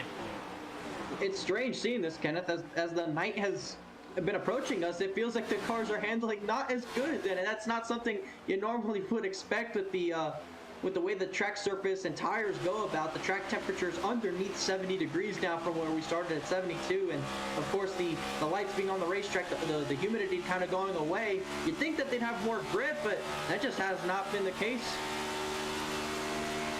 The look on board from AJ Green has yet to knock away the 88 or the 00. So although AJ Green pounced on the mistake by both of those Camaros, he's going to have to face the wrath of the 88 back to the inside. So it won't just be an easy cruise through the top 6. He's going to have to fight his way through it as the Beat Machine stays up top. He'll work the outside in the corner. Brandon Banks going to be able to clear, as Jesse Priest will be the next one on par. Here's Lance Hill just behind Curtis Kelly in the 71. Lance Hill, of course, trying to get back to where he was in P2, and that was a very pivotal move in this race, Francisco, for this 38. You got to think back, he was second on that green flag run. Caution all of a sudden came out, and just that one little mistake, contact with Lawson Peel on pit road, and then overshooting his stall forced him back to 9th, and now he's having to pretty much pick off the crumbs from 5th on back. It has been a hard charge to get back to 2nd as he finally mounts a run out of turn 4. You see he's going to go all the way down to the apron, try and cut that tri-oval. And you see gets a little bit loose on the transition, but he's going to exit in turn 1, or enter turn 1 on the inside. He gets clear of that 71 Camaro, and he's going to end up taking that spot away. And, you know, I keep looking at these cars. I might just get hungry, so we're going to look over here at the second spot, or actually the driver in the second spot, Colin Forster's lost touch with your leader. You see him right there. He was about 4/10, 5/10 behind your race leader, but now it's grown to about 8/10 or so between your top 2. And if Forster's not careful, it might invite the 13 of Lauenslager into this battle. And again, we've gone almost 15 or so laps under green since our restart. it is going to start mattering just how much these guys save fuel, because they last pitted, I believe it was lap 88 or 89 or so, Kenneth, if you could check that for me. That's going to mean at least 47, 48 laps. Most likely you got to go to the end of the race, which is very tight with these cars. Everybody that pitted under the most recent caution is surefire good to go to the end of the race. You are right. Around 88 laps. So lap 88, that's where Colin Forster had went down pit road. You take a look at the timer there, 30.685 was his best time so far on the track. Last time set at 30.902. And on behalf of the leader, Danny Mitchell, that's almost 2/10 quicker. 30.709 for your race leader in the 25, Daniel Mitchell, who continues to run away and has now built up a second lead. And you were saying you were getting hungry by all the food sponsor cars, and I practically made the mistake by going your race leader, because although he has Lube Express on the back, Catastrophe, or on the right, he's got sandwich stickers on the hood of his Camaro. So maybe not the best decision on my part. Oh man, that's why we went to Colin Forster rather quickly, got rid of that. But you see back here, a dogfight back here. It looks like Kevin D'Elia sustained some damage to his race car, and he's going to have Jesse Priest, that Dale Earnhardt throwback to his inside. Going to try and take that position away. You see AJ Green has moved his way back up. The Geico Chevrolet of Brandon Banks not too far ahead, and Priest is going to slide on the exit of the corner. You see Kevin D'Elia trying to find a way back around, but unfortunately, with that front end damage, just probably hurting a little bit of the power on that car, a little bit of the aerodynamic abilities that he's able to try and make in terms of the moves. And unfortunately, can't do much with it. You see not too far back is the 12 of Lawson Peel. He's been trying to drive through the field to see if he can get back up there. He's almost inside the top 10, but I don't think he's going to be able to try and get this. Actually, no, that's not in the top 10. That's right. He is a lap down. I forget that he is a lap down, but that car in front of him is the 22 of Eric Schaefer, who is in the top 10 spot. So if Eric Schaefer right now doing a good job recovering from that early incident, maybe a caution is all he needs to get back up there. But that 12 car, he definitely wants a caution, because just look how much he's gone through the field despite starting at the very back. He's going to have to do it again if a yellow flag comes up, but at least it would give him an opportunity to make passes for position instead of staying in 17th. Yeah, he desperately needs that caution to help him, of course. So with the fact that Sergio Munier had made his trip, or rather not Sergio Munier, I believe it was Tony Kivet who got his lap back. There was somebody there around that got his lap back. So Munier is actually still a lap down on the racetrack in 18th, behind this number 12 of Lawson Peel. So next time around, if we do get a caution, Lawson Peel is getting his lap back, and he will be on the lead lap, so he will have to basically be 17th on the racetrack. We'll have to build it up from there, and who knows what Lawson Peel can do in the amount of time, because the caution could come out. But we're closing in on the final 20 laps, Francisco. Time is starting to sliver away, so if there is a prayer for a caution to come out anytime soon, it needs to come out now and not later. Not just because of the amount of laps left, but if you look not too far ahead of your race leader, it's a car who had trouble not too the 10 of Kyle Benson. He's going to get lapped here soon enough, and Peel does not want Kyle Benson lapped down, because if the caution comes out as soon as Benson gets lapped, that'll give him the free pass position, and of course that would just ruin the 12th shot of trying to get back on the lead lap and salvaging whatever he can of what has become of this race. So Benson, though he's on the lead lap now by a good over your race leader, he does have damage to his car, and he just hasn't been as fast as your leader. You see the gap about 3 seconds. So he could catch up before the end of the race, and Peel's just hoping that Benson stays on the lead lap. We're here right now with AJ Green, who's again trying to work his way through a couple of these cars. They're going to go by Cody Ivey, who's a couple laps down in this race, but that's Brandon T. Banks for position right in front of him. He's trying to chase him, see if he can gain just another spot to see if he can get up there, because of course, remember, we still have a battle for the Dash for Cash going on, and you're looking through the field. Your first driver in that spot, I believe, is the 13 of Craig Lauenslager. Then you have to go back to the 38 of Hill. Curtis Kelly takes that third spot. Brandon Banks not in it, but the 48 of Green is, and behind him are two drivers trying to get into that spot. It's going to be the Jesse Priest machine, and of course Eric Schaefer, who's moved up into 9th. Yeah, so AJ Green holding out the 4th and final spot in the Dash for Cash qualifier. So fortunately for him, although he's not able to get around Brandon Banks and put a buffer between himself and the 00, as long as he can hold this in the final 17 laps, he will be running for some cash prizes over at Homestead Miami Speedway in just 2 weeks' time. And Francisco, we mentioned the importance of 1.5-mile racing, especially at this point of the season. And look at how Colin Forster has been able to work his way back. Last time we really in-depth talked about him, he was 13th on the racetrack. And although he is not picking off time on the race leader, he's still holding in second place. So this, although despite not having a win in the campaign, this performance, especially at the end of a race, may be the positive for Colin Forster if he can make it to the playoffs and have the opportunity to race well at these 1.5-mile tracks.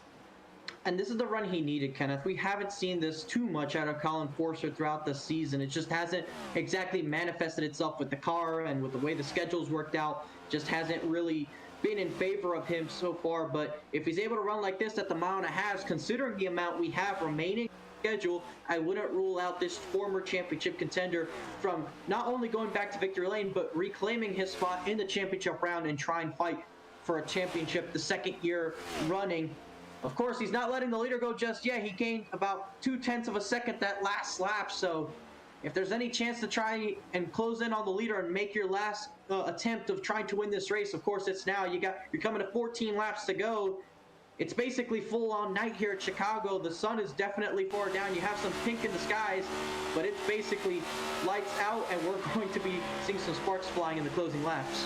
It's a scenic view overhead Joliet, Illinois, as Daniel Michel picked up 14 laps to go from this Chicagoland Speedway, and this second half of the race has been practically his dominance, apart from Lawson Peel. Lost the lead on pit road to the 12 car, but with a slight mistake out of the Cobalt Chevrolet, Daniel Michel has been able to step back in control of the race lead, and he has yet to relinquish as he continues to pull away from Colin Forster. That time, 31.189 in comparison to Forster's 31.476. It's now growing to a 1.7 second advantage for this 25 car. And also to touch back on Colin Forster, Francisco, when the 99 made it into the Championship 5 one season ago, he didn't win a single race in the playoffs. Put it his way in, and right now he is practically performing that way, even without a win, to lock himself into the playoff title hopes. So the 99 doing well in P2. Craig Lounslager, haven't talked too much about this 13, but he's maintained himself well on the last step of the podium. This should, in fact, if he can stay there in the last 12, give him the Dash for Cash qualifying lead. Quote on that, because of course it's only going to be 4 drivers equal there, but he's going to be the first out of the 4 to get to the checkered flag should it result in this manner. And Francisco, I believe this fuel saving ability has not really affected these guys all too much, so maybe, just maybe, that pit stop near the end could have been the pit stop to send them to the end, and these drivers saved enough on fuel for the yellows that were compensated for, so who knows.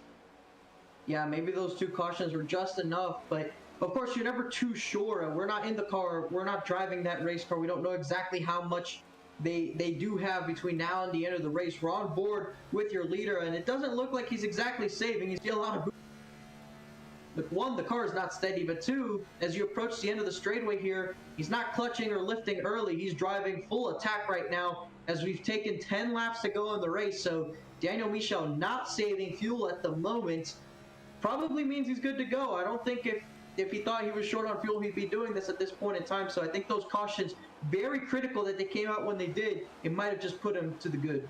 And on the horizon, you saw in the onboard look, is Kyle Benson. So the time for Lawson Peel is only starting to tick down further. And now that we're in single-digit laps to go as Danny Michel crosses for 9 left from the Windy City, Lawson Peel is going to need a miraculous caution and a miraculous effort to get back up to where he was in the race lead and leading almost 50 laps in this event. AJ Green is yet to get by Brandon Banks, and practically that is one of the closest battles on the racetrack. Actually, never mind, because here's Craig Lounslager on the verge of taking second. A mistake out of the 99 has put the 13 in a game for P2. Forster had been gaining on your leader just slightly, and then all of a sudden just fell off a cliff and just losing lap time steadily as the run has gone on the last. So that's allowed the 13 of Lounslager to catch up to Forster, unable to make a pass at the moment. But right now, if you're Danny Michel, if you want to save fuel to be even more sure, you have the gap to do it. It's almost 3 seconds back to this duo. No reason to push ever so much to try and risk making a mistake like we saw with Peel and a couple of other guys. So right now, you're just trying to take care of your race car and get it to the end, because these 2 behind you already 3 seconds back, are continuing to fight for that second step on the podium. And if you're any one of these guys, especially the 99, you cannot really save at this point either if you're in that scenario, because the 13 is basically right here trying to take the spot away. And if you save fuel, you're only making matters worse, because Lance Hill is also flirting in the distance. So him in P4, he could also make this a 3-horse fight. By the time this race is over, there he is in that 38. Just about a second, 1/10 of a second. As now he'll lose it, and he'll slam in the outside wall. That will be a caution that will put Lawson Peel back on the lead lap as he barely blurs by. And the 38 makes a mistake we haven't really seen him make all night long, and the sour and sweet Chevrolet Camaro is heavily damaged with 6 laps to go. That's a sour end to his race right now. I don't think he wanted to have that happen. I don't think anybody wanted to see that happen. You saw it happen as soon as we switched to him. Just a twitch there as he goes through the bumps, and unfortunately upset his car. And we saw it happen earlier in the race, but he's able to catch it. Fortunately, this time just unable to. See right here, we're going on board. Right there, you see the bumps starting to kick in as he exits the corner, starts getting away from him, but it just makes us, it catches just a little bit, and just as he, it was too late, too much momentum going up the racetrack, and slams the outside wall. And of course, iRacing constitute that as a caution, correctly so. And of course, that's going to force everybody down pit road because you have too many laps on your tires. I think everyone's going to come down pit road this time, make a stop. So, of course, Peel's going to get back on the lead lap, Kenneth. As we look at our leaders, it's going to come down to who does what on pit road. And if you go down pit road, if you make a mistake or not. We saw several mistakes the last time. So as we look down here, looks like most of the lead lap cars are going to go in. All those cars staying out are lappers. So all the lead lap cars down pit road, Kenneth. Do you take 4 or do you go for some sort of strategy just to risk it for a win? I wouldn't be surprised if some drivers took 2 tires on this stop, especially will. if you're 4th on back. There's Forster, Lounslugger parking into their stalls. Your leader, Daniel Michel, without a hiccup on his pit box, as he's going to lift up the jacks, take 2 right side tires. We'll see if that's the end for everybody else. It looks to not be the case. Brandon Banks, maybe a 2-tire call out of the Chevrolet. And for Forster, he's going to come out in enough time, but it will not be enough to get close to the 25. As Daniel Michel will hold his ground as the race leader, Colin Forster. Actually, no, so no 2-tire calls for those guys. 14-second stops on their behalf, but they were just further behind on the grouping. Daniel Michel still in the race lead. Yeah, of course. Not surprising that everybody did 4 tires. You just would have thought that maybe somebody would have tried that 2-tire call. Actually, the 42 has stayed out here. It shows him leading the group. I'm not sure if he's going to come down pit road, if this is part of his decision making here for the end of the race. Probably feeling better on older tires to at least get a better result. Maybe not a play for the win, but a play for a better finish. He probably would pull off here. And actually, no, he doesn't. So interesting decision here, Kenneth. We're not going to have the 25 of Michel controlling the restart. It's going to be the 42 of Christopher Bishop and the 10 of Benson down. It is going to be just 2 laps. But that's going to throw a wrench into whatever these guys are planning back here. That's going to be a big wall of defense for Danny Michel. That could be the pick that Colin Forster and company need to get around this 25 for the win, because ultimately, if these guys are going to stay out and on these older tires right now on their stint, 35 and 44 laps for the 42 and the 10, these tires are obviously going to be enough to get around these guys in the first 2 corners. But if Danny Michel has a problem getting around either one of them, Forster and the guys behind could take that advantage, and then they could have a fight for the race lead on their hands. And I believe, Francisco, this is a call for the likes of Benson and Bishop to go for a race win, even if it's really a Hail Mary at this point. But it also is to be in contention for the Dash for Cash. These 2 drivers got blue banners, so why not take this risk late in the race, try to get a good finish, and just pray and hope that you can stay ahead of Curtis Kelly and the gang with blue banners behind you and get the qualifying effort to go on Homestead of Miami Speedway with a chance to win money. That's something I did mention, didn't I, Kenneth? That maybe it's not a play for the win, but to get a decent enough result. And of course, seeing that those 2 have blue banners, maybe their plan isn't just doing this for the race win, but if you follow these guys on pit road, you're not going to make the odds of making into the Dash for Cash in 2 weeks over at Homestead. So maybe they want to win, maybe they don't. I know they definitely want to, but I'm not sure that this call was made with that as the primary intention, if you will, of being able to do this. And I think right here, okay, so they did swap lanes. For a moment, it looked as though that they were going to line up the opposite way with Bishop choosing the bottom, but of course choosing the top. But he is going to go to the inside. 42 is the leader of. Actually, I had their numbers backwards there, Kenneth. I'm kind of tired here, but it is going to be Bishop choosing the outside lane. And it's interesting because if you look at the lineup, that puts Forrester behind the leader of the restart instead of behind second place. And that's going to matter because if you're behind the leader on the restart, you can kind of go better. If you are behind second place, not only can you see the leader go, but you're having to wait on second place to react to the leader to go. We could just cause you a horrible restart. So right now, Forrester and Lautenschlager in a good spot to contend for this win. This 25 is going to get boxed in because he can't make it 3 wide before the line. That's exactly what I was going to mention, Francisco. You read my mind. 99 and the 13, all the guys at the top, they've got more space to maneuver around these cars. Michel stuck on the bottom. Curtis Kelly and these guys also may be in trouble. 2 laps to go, 3 miles left from the Windy City. It's a gorgeous start by the 42 of Bishop. We'll ask the question, how long will it last by the time they exit turns 1 and 2? Here comes Benson. There's Forrester getting by the 25 of Michel. 3 wide for the lead off turn 2.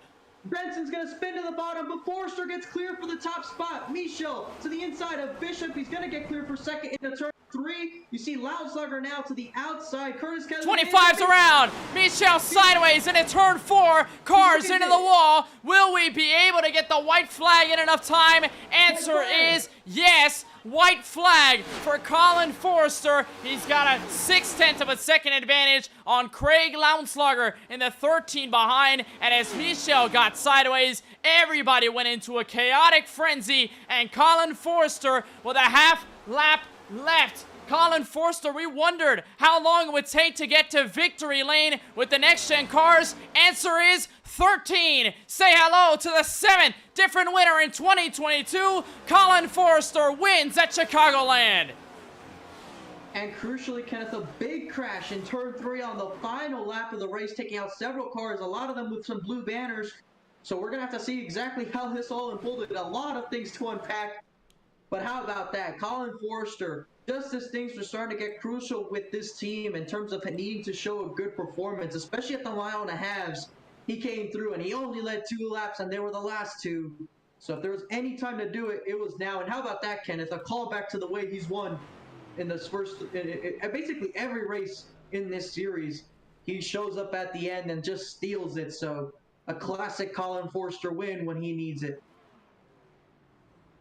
So Colin Forrester gets a win. There's Eric Schaefer to congratulate, who, by the way, finishes 3rd. He was the cause of the first caution on the back straightaway in the opening segment of tonight's event. He finishes just inside the top 3. Craig Lautenschlager is first to the line on behalf of the Dash for Cash qualifier. Schaefer is not a part of the Dash for Cash. Jesse Prees is in 4th. Lawson Peel rebounds to 5th on that last restart, and Nicholas Vizzuti slips by for the final and 4th spot in the Dash for Cash qualifier. All 4 of them going to Homestead, Miami with a chance at some cash prizes, but Colin Forrester with the biggest reward of them all, he's headed for the playoffs. And another thing, Kenneth, is Lawson Peel was a lap down before this caution. He finishes in the top 5 and is in the Dash for Cash, so it's never over until it's over. And even though it's not a win for Lawson Peel, definitely an opportunity to win some cash. Now we're going to see exactly what happened. It was a good by your top 2. We're going to take you through this. So you're going to see Bishop times his restart really good. Doesn't really get any wheel spin. And Benson doesn't, for that matter. He actually at times is pretty decent enough to stay really even with Colin Forrester, except the fact that right here you're going to see why the tires were going to matter. You see as they go into turn 1, as they shift into the 5th gear, see the 25 drift up the racetrack just slightly. Forrester is going to zoom past on the outside. Benson has issues. He spins down low. Michel goes to the bottom, and he's going to get clear, but the problem is cold tires, and that's exactly what's going to do him in. See right there through the bumps, he's able to get loose, and Fortunately saves it. Couple cars bouncing into the wall, cars sliding everywhere trying to avoid everything. No one goes around enough. And of course, once the white flag came out, everything that happened was going to stay under green flag no matter what. You saw a car get loose there in turn 2, AJ Green, and there's Peel working his way through the field. And right here, this is the battle for third. You see Schaefer ahead of everybody. And I think you're going to see some contact in this 3 wide action right there. You see Banks into Kivett, into Bishop. They're going to pile up into turn 3. The whole track gets blocked. Several cars involved. That really makes the finish spread out. But Colin Forrester, no problems for him. He takes the win. Loudenslager comes home in second once more.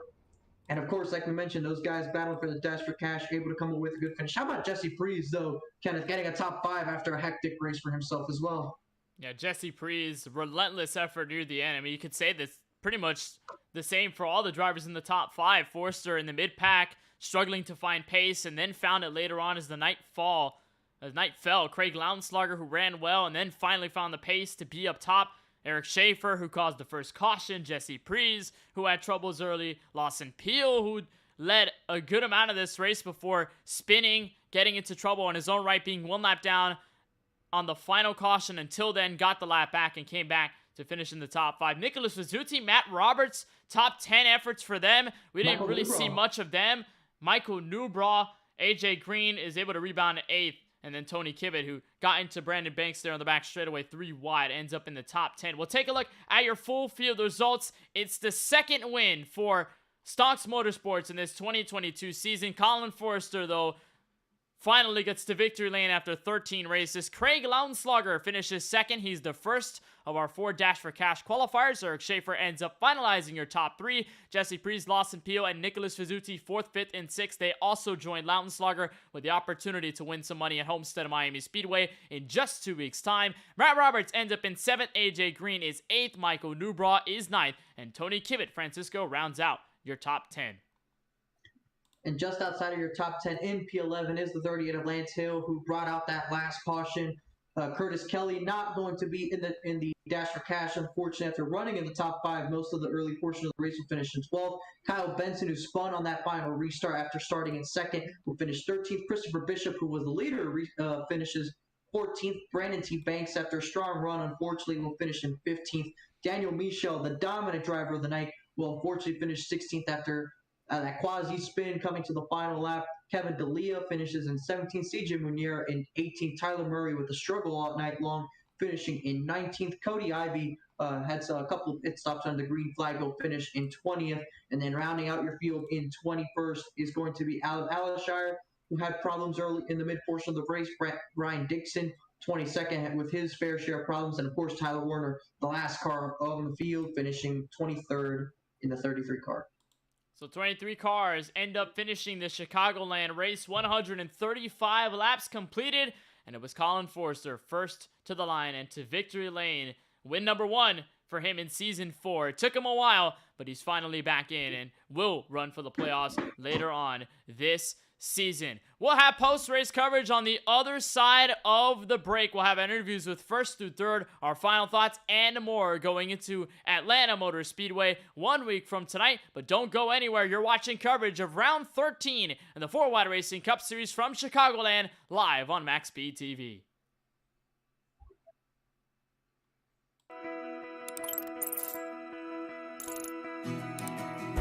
iRacing is a sim racing game that combines a true-to-life racing experience with an online community of virtual racers from all around the globe. iRacing offers a multitude of officially licensed cars and tracks, laser scanned with millimeter accuracy. Their car models and mechanical systems are based on real-world physics, engineered in cooperation with manufacturers and race teams. Their skill license system ranges from rookie to pro, ensuring members are always pitted against those with similar skill sets. Members are able to sign up for a weekly race series, compete in time trials, host a private race with friends, and participate in racing leagues created and run by the community. With over 170,000 members, iRacing works in partnership with renowned motorsports organizations like NASCAR to deliver virtual races based on the real-life NASCAR Cup Series, as well as many other series on the NASCAR ladder. iRacing also features team racing, providing a variety of options for members to create and manage their own teams. Race with friends or real-world teammates in full-length endurance events like the 24 Hours of Daytona, Spa 24, or the Bathurst 12 Hour. Additional partners include IMSA, World of Outlaws, Supercars, and IndyCar, allowing members to race in their very own Indianapolis 500, Bathurst 1000, Chili Bowl, and many more iconic events. This is iRacing, delivering the most authentic racing experience short of getting into a real race car. Sign up today at iRacing.com.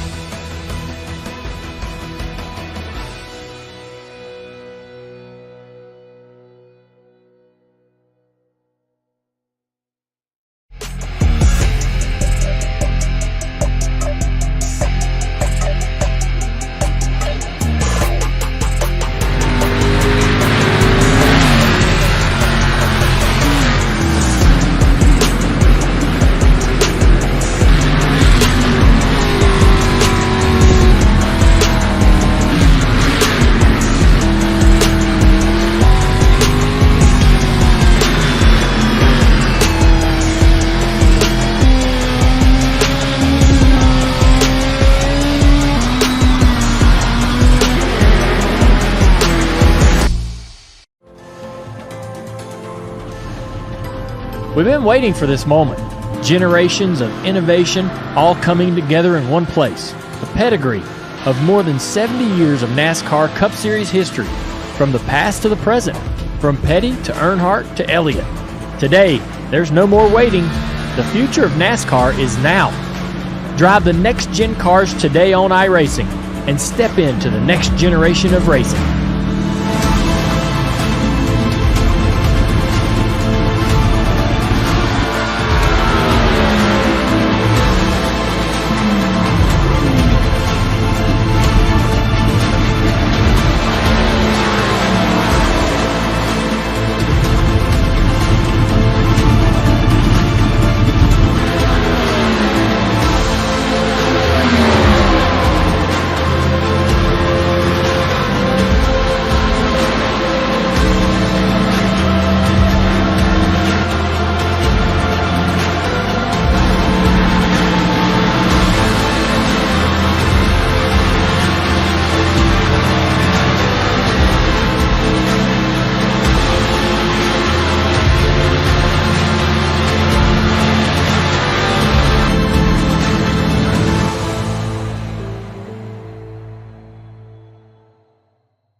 Welcome back to the virtual Chicagoland Speedway, where we have just finished a 2-lap dash to the start-finish line, and Colin Forrester gets to victory lane for the very first time this season. Glad to have you with us for our post-race coverage here on MaxSpeedTV. Kenneth Bueno, Francisco Bacchial, along with you for the ride, and it was a very interesting final last couple lap dash. Danny Micho ended up in trouble, and it was Colin Forrester who surged ahead of the two old tire cars, Christopher Bishop and Kyle Benson, and speeds to his first win in this Season 4 campaign. We'll head to victory lane and talk with the 99, Colin Forrester. Colin, this looked like the Forrester of Season 3, first 3 races. You end up in the spot where you could win, final 2-lap dash. You end up getting over everybody and surviving the chaos. And this time, instead of getting your multiple-time win last season, you get your first win of Season 4. Tell us how you feel. I definitely feel great. I mean, I said that, like, when we get 2 to green on the restart, I'm like, I just got to do what I did last season for the first 3 races, and I was able to pull it out there, and just, luckily, I got on the outside, and the leader on that restart chose the outside, so I got super lucky with that, and was able to get a decent restart, and the fresh tires really helped me there, and I was just able to barely get to the 42s outside there, and I think Benson lost it into the grass, and then obviously everything else happened behind me. I think the 25 got loose behind me. It just caused everyone to stack up a lot, and I'm really surprised there wasn't a caution, honestly, and just luckily got to the line and was barely able to, and just held on there at the end. Ran it super easy there that last lap because these things can snap out of nowhere. So just make sure I didn't make any mistakes and just brought it home to the line. Bringing it home to the line, the most important, and 2 laps led out of this 135 lap race is all you need to know about your performance at the end of this, just holding your own ground. And give us a perspective of what it was like, because I can imagine it was a huge contrast from long run, what it appeared to be to end this race with Danny Mitchell up front. You were running in second. Craig Landslager was starting to chip at your heels for that position. All of a sudden, a caution comes out with Lance Hill further behind you, and then you have to set up for a last 2-lap dash straight off of pit road. How was the difference there in the mindset from both of those moments? I knew I was definitely better on fresher tires because I think I just had a little better. I knew I was going to have to take it easy, but not too easy at the same time. I kind of knew the limit, whereas other people didn't really know the limit because I messed up early in the race and missed my box, so I kind of had to get going on the restart and use the tires a little bit more than I wanted to back then. But it helped me for the end of the race, and I was able to learn how much you could push it on that restart, and I think that really helped me. And then obviously the Michelle spinning it in front of the whole field basically, and that definitely helped me a lot though. So with this win, you become obviously the second of your team, Stonks Motorsports, to go to victory lane. AJ Green did it a little bit earlier in the campaign, which could, depending on who you ask, arguably should have been yours at the Richmond Raceway. But AJ Green got the win there. He locked himself in the playoffs. You get the win here at Chicagoland. You also lock yourself into the playoffs. What is the mindset moving forward? We've got 2 more 1.5-mile tracks, Atlanta and Homestead, before we start to shake the schedule up a bit before the playoffs. What is your mindset? What are your thoughts now moving into the last half of this regular season? I mean, just keep continuing to try and get wins, top 5s, top 10s whenever I can. I mean, Homestead's definitely not my strongest track by far. Probably just going to hope for top 10 there. I think I can contend at Atlanta. It's definitely one of my better tracks on the sim. But I haven't driven in these cars recently, so it'll be interesting to see how they drive there. But look forward to all the races we have coming up in these cars. It's a new learning experience every week at different tracks. So it's really fun, though. Well, the biggest learning curve you got over is to get the race win, and so you are officially locked into the playoffs. That definitely must feel good coming out of the Windy City. Colin, before we let you go on this win in the final 2 laps, anybody you want to thank for making this all happen? Shout out to my dad for watching. Shout out to everyone at Stonks Motorsports. Kevin, he's affiliate. I don't know that he's officially listed. Lance, Curtis, Adam, AJ as well. Also, shout out to you guys for doing the broadcast every week. Look forward to go back and seeing this one. Also, shout out to Tyler and everyone in the league for having me. Look forward to these races every Wednesday. We'll go celebrate with Mr. Forrester. It's going to be a lot of fun on the aftermath of this race as you take it here from the Chicagoland Speedway. Of course, on behalf of our team, appreciate the kind words, and we congratulate you on this win here tonight from Chicagoland. Wishing you the best of luck moving forward into the regular season. Congratulations, you're in the playoffs. All right, thank you, sir. Colin Forrester gets a long-awaited victory in Season 4, leading only 2 laps. That's all he needed to get to the checkered flag first. So talk to the driver who finishes second, but most importantly, Francisco wins on behalf of the drivers in the Dash for Cash qualifier. He's going to go for some cash prizes at Homestead Miami Speedway. Well, Craig, that is the announcement right there. You have been the first of those guys to come across the line, so you racing for some cash prizes over at Homestead. How do you feel about that? I guess I didn't know that Forrester didn't sign up for it, but it feels good to get another top 3 again. But yeah, it definitely feels good for sure. You know, now going towards the race specifically. Now you mentioned tonight you went on that alternate strategy in that first run on the first caution and came down pit road, got some tires, and didn't exactly go through the field quickly. Was that just you trying to preserve the tires, or was that more of a situation that you just felt that you had to take care of it more? Or alternatively, which I mean, and Kenneth probably didn't ask ourselves at the time, did you even take tires on that caution? I did take tires. I kind of wish I didn't.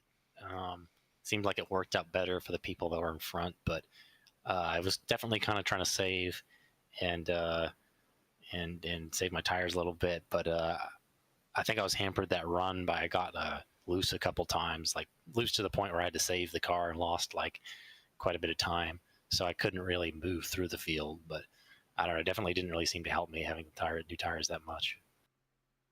And of course, as the race progressed, as the night started falling here, we saw a lot of more people getting loose. And of course, instead of that late race restart with the 38 having brought out that last caution, going into the last restart, what did you think was going to happen? I kind of told my teammate who was up there to make sure that he left room for me when I go and buy him. But basically, it's like any old green-white checker. You just send it in there and hope for the best, I guess. And thankfully, a couple of those guys got loose and wrecked or whatever. But I was just thankful to come away with a second because I was really pissed that that caution came out when it did because I was about to go buy Forrester. It came out like when we were nose to nose, and he got the nod, I guess, and then so I was kind of disappointed about that, but then kind of reinvigorated by end up winding up finishing second. Yeah, a tough situation there. Of course, could have been you, but that's how these races work towards the end. Of course, a crucial thing about this race that Kenneth and I talked about on the broadcast, it's the start of the mile and a halves between now and the end of the season. A lot of mile and a halves. Of course, the next two races are at intermediates with Atlanta and Homestead. How do you feel going about the schedule, knowing that a lot of the remaining tracks are going to be at mile and a halves? I'm looking forward to it. I think I'm pretty good in this car on those mile and a halves. I think I'm one of the very few people out there that likes the way they drive on mile and a halves. But I think I definitely need to still find a little bit more speed on them, considering how fast the 25 was tonight. But yeah, definitely, I think that's going to line up for me very well into the final stretch of the season and I think into the playoffs with all those mile and a halves. And of course, another P2 effort, a top three run once again. A lot of people helped make this happen. Craig, we'll give you the floor to give the shout outs to all the team sponsors and personnel that helped put this together. I think definitely Tyler Murray for putting this league on. I thank him every time I'm on here in the top three. But him and I think anyone who signed up for Dash for Cash, I'm on to the next round, and I don't know if I'm going to win the pot, but I'm just really going to try to. Well, we wish you luck in that case. Of course, anything could happen, as we saw tonight, Craig. Still 2 weeks away over at Homestead, where that is going to be happening. Of course, before that, we'll be moving to Atlanta Motor Speedway with the old bumpy racetrack. We wish you luck going to the south there, and can't wait to see you. Yeah, it's going to be fun. So that's Craig Lounslugger, who comes home in P2 and really out of most of the field, one of the cleanest cars to come across the start-finish line. We'll talk to the driver who comes home in third. It's the 22 of Eric Schaefer. Eric, redemption was the description for last week's race at Bristol Motor Speedway, but tonight felt more like the description of recovery. You end up in the first caution on the back straightaway after coming to a complete halt. How were you able to rebound and get this third place finish tonight from Chicagoland? Man, this race was attrition.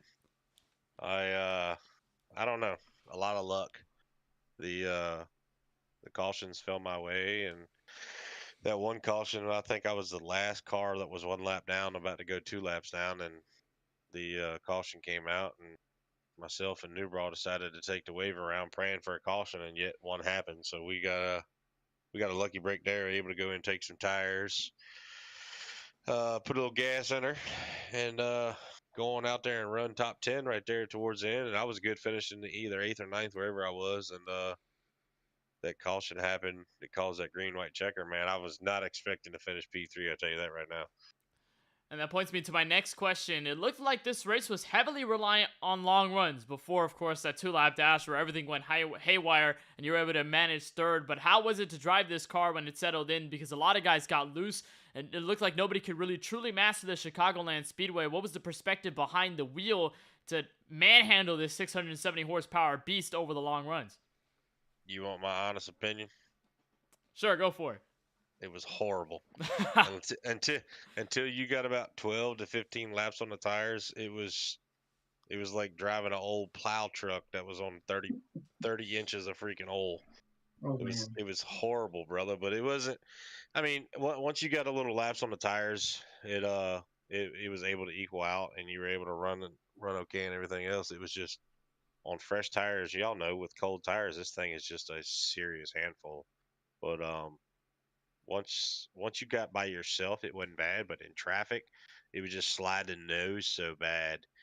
And the arrow was terrible. The reason I had the first caution is when I cleared Lance, he got up behind me and it just hooked me left. The arrow just took the back end of my car away, man. I was not expecting that to happen. It didn't happen in practice.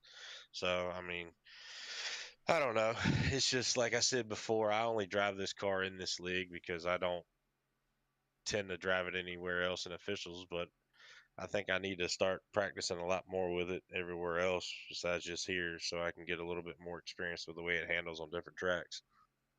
You know what? I think I'm going to put your description of this car tonight in the same reign as Tyler Murray describing the car at Indianapolis, a dump truck on ice as he described it. I think those are the two legendary quotes to put up on there. But nonetheless, Eric, a great finish at the end of the Chicagoland race. P3, before we let you go, to send you off for Atlanta Motor Speedway next week, is there anybody you just want to thank for making this all happen?